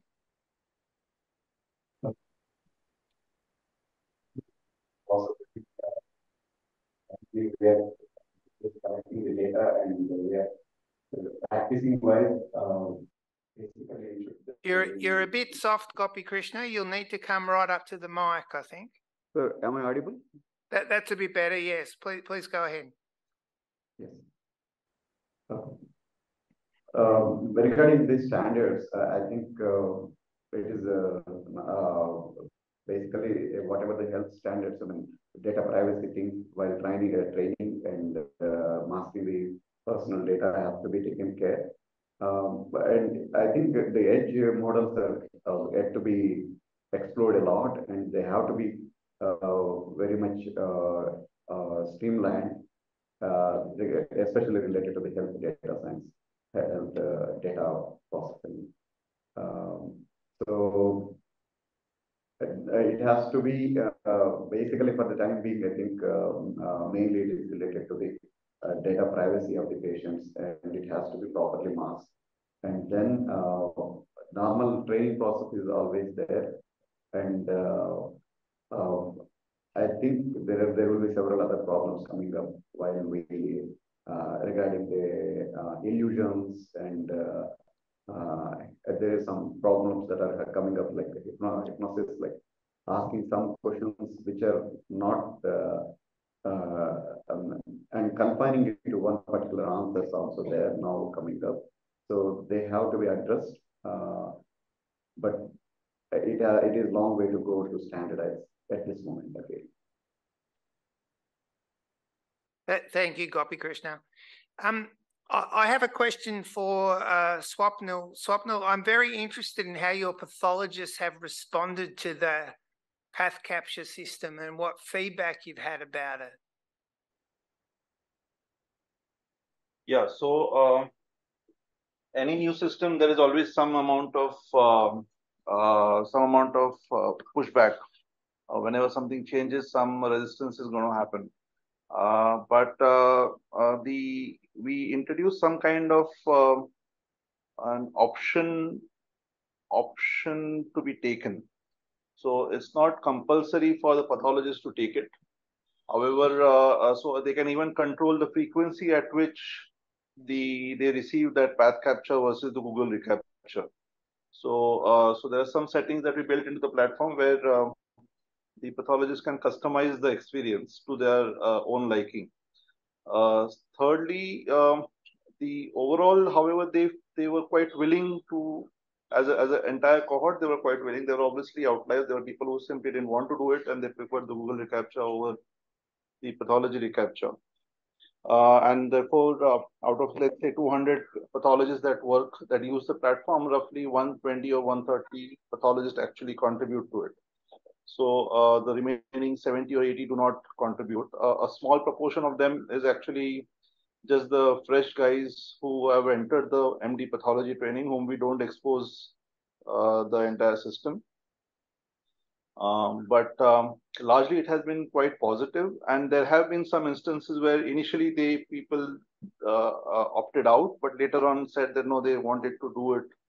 Looking at it, it takes time for people to change. So it took a few months for them to be okay with the entire process. Wonderful. Thank you, Swapnil. And have you tried to take it to other pathology services or other hospitals? So we have deployed it across 10 of our centers. So the Tata Memorial Center has 10 centers across the country. We have deployed it across 10 centers. It's not gone outside of the TMC environment, but it is at this point of time linked to the reporting platform. One more thing that we did was we tried and minimize the number of clicks that the pathologist has to do. So we kind of make sure that, that pathologist never clicks more than 3 or 4 times. So in a grade of 9, it's very unlikely that they will click on it more than 3 or 4 times. Excellent. Thank you, Swapnil. I'm going to ask you a question in a second to Amit, but just before I do, just to situate it for the audience. So the ABDE mission that Amit mentioned before, it's hard to compare to Australia. It's a national digitisation initiative in India in healthcare, starting with the simple things: health insurance, a medical, a patient record. And it's not compulsory, lots of incentives, but not compulsory. I saw figures from it earlier this year, and there were 420 million people who had signed up to it. And I watched those figures go up by several million over a week or so. I'm interested, Amit, in what work are you doing with the ABDM mission? So I'm not very familiar with the entire range of work that is going on with the Ayushman Digital Health Mission. But what I know from a little bit is that we are creating some training programs for the primary healthcare workers for them. And then we have a memorandum of understanding with them to start using their data when it starts to roll out and so forth. Dr. Nirmal, you have anything else to add? Okay. So I have another faculty from KCDH here, so I was asking him. So that's what is covered right now, but we hope to expand that scope in the coming years. The government itself is right now figuring out like in which directions to take it. So I think the work will expand in the coming years. Thank you. I mean, and I gather, the MOU and then the plan for data access for you guys will obviously extend to meaningful AI projects depending on what data you get access to, correct? Yeah, absolutely. I mean, we are hoping for that too. Yeah, cool. Excellent. Thank you very much. I'm conscious it's late in the day. I'm conscious we've lost quite a few people inevitably on a Friday afternoon. There was one question that was a little unclear in terms of where it was aided. Let me try and find it. It's not a bad one to finish on. I'm very happy to answer it. So how far can AI in medicine be trusted to take critical medical decisions without hesitation? At the minute, the answer is not at all. Don't trust it. But like sitting in a driverless car, but like being in an aeroplane that's controlled by autopilot for much of its journey, we will get in that direction. There's, most people in my position, including people in this audience, will say that it's a long time before doctors and nurses are replaced by any of this stuff, but it will certainly be a complement to them or make their jobs easier. That's how we should be moulding it and supporting it as we go forward. With that, I'm going to close. I don't see any other questions there. Firstly, I'd like to thank everyone at all our sites for their attendance and for their talks. I see we still have online our colleagues at IITB, and thank you very much, Amit and the team there. And I must meet with you, Swapnil. I'll be back in Mumbai in December. I must meet you as well as meeting with Amit and other people. Thank you to the team at Apollo University, Chittor. Hello to the students there. It's great to have you involved. I may see some of you also in December when I visit. Thank you, Satya, for your support on that side. And thank you, Gopi, Krishna, for your talk as well. Sujoy is not on the line at the minute, but thank you to Sujoy. I am. Oh, you are. There we go. Sorry. just couldn't see a picture of you. Thank you for your talk, Sujoy. It was very much appreciated, and thank you for your support in organising today. And again, we shall be touching base in November, and there'll be more communications about our partnership in the meantime. I also want to thank some people in the room and some who aren't. So Heather, who's outside, who probably won't hear this, from the faculty's events group, Keshan, who's here in the front row, Ankit, who I think has had to leave. We don't have these events without them. We had a few technical challenges today, and hopefully you didn't see the duck feet paddling under the pond. If you didn't, that's a marker of success, and congratulations to all of them. But again, thank you everyone for all our sites. Thank you for participating. We've really appreciated your support, and thanks to everyone in the room, and have a good weekend.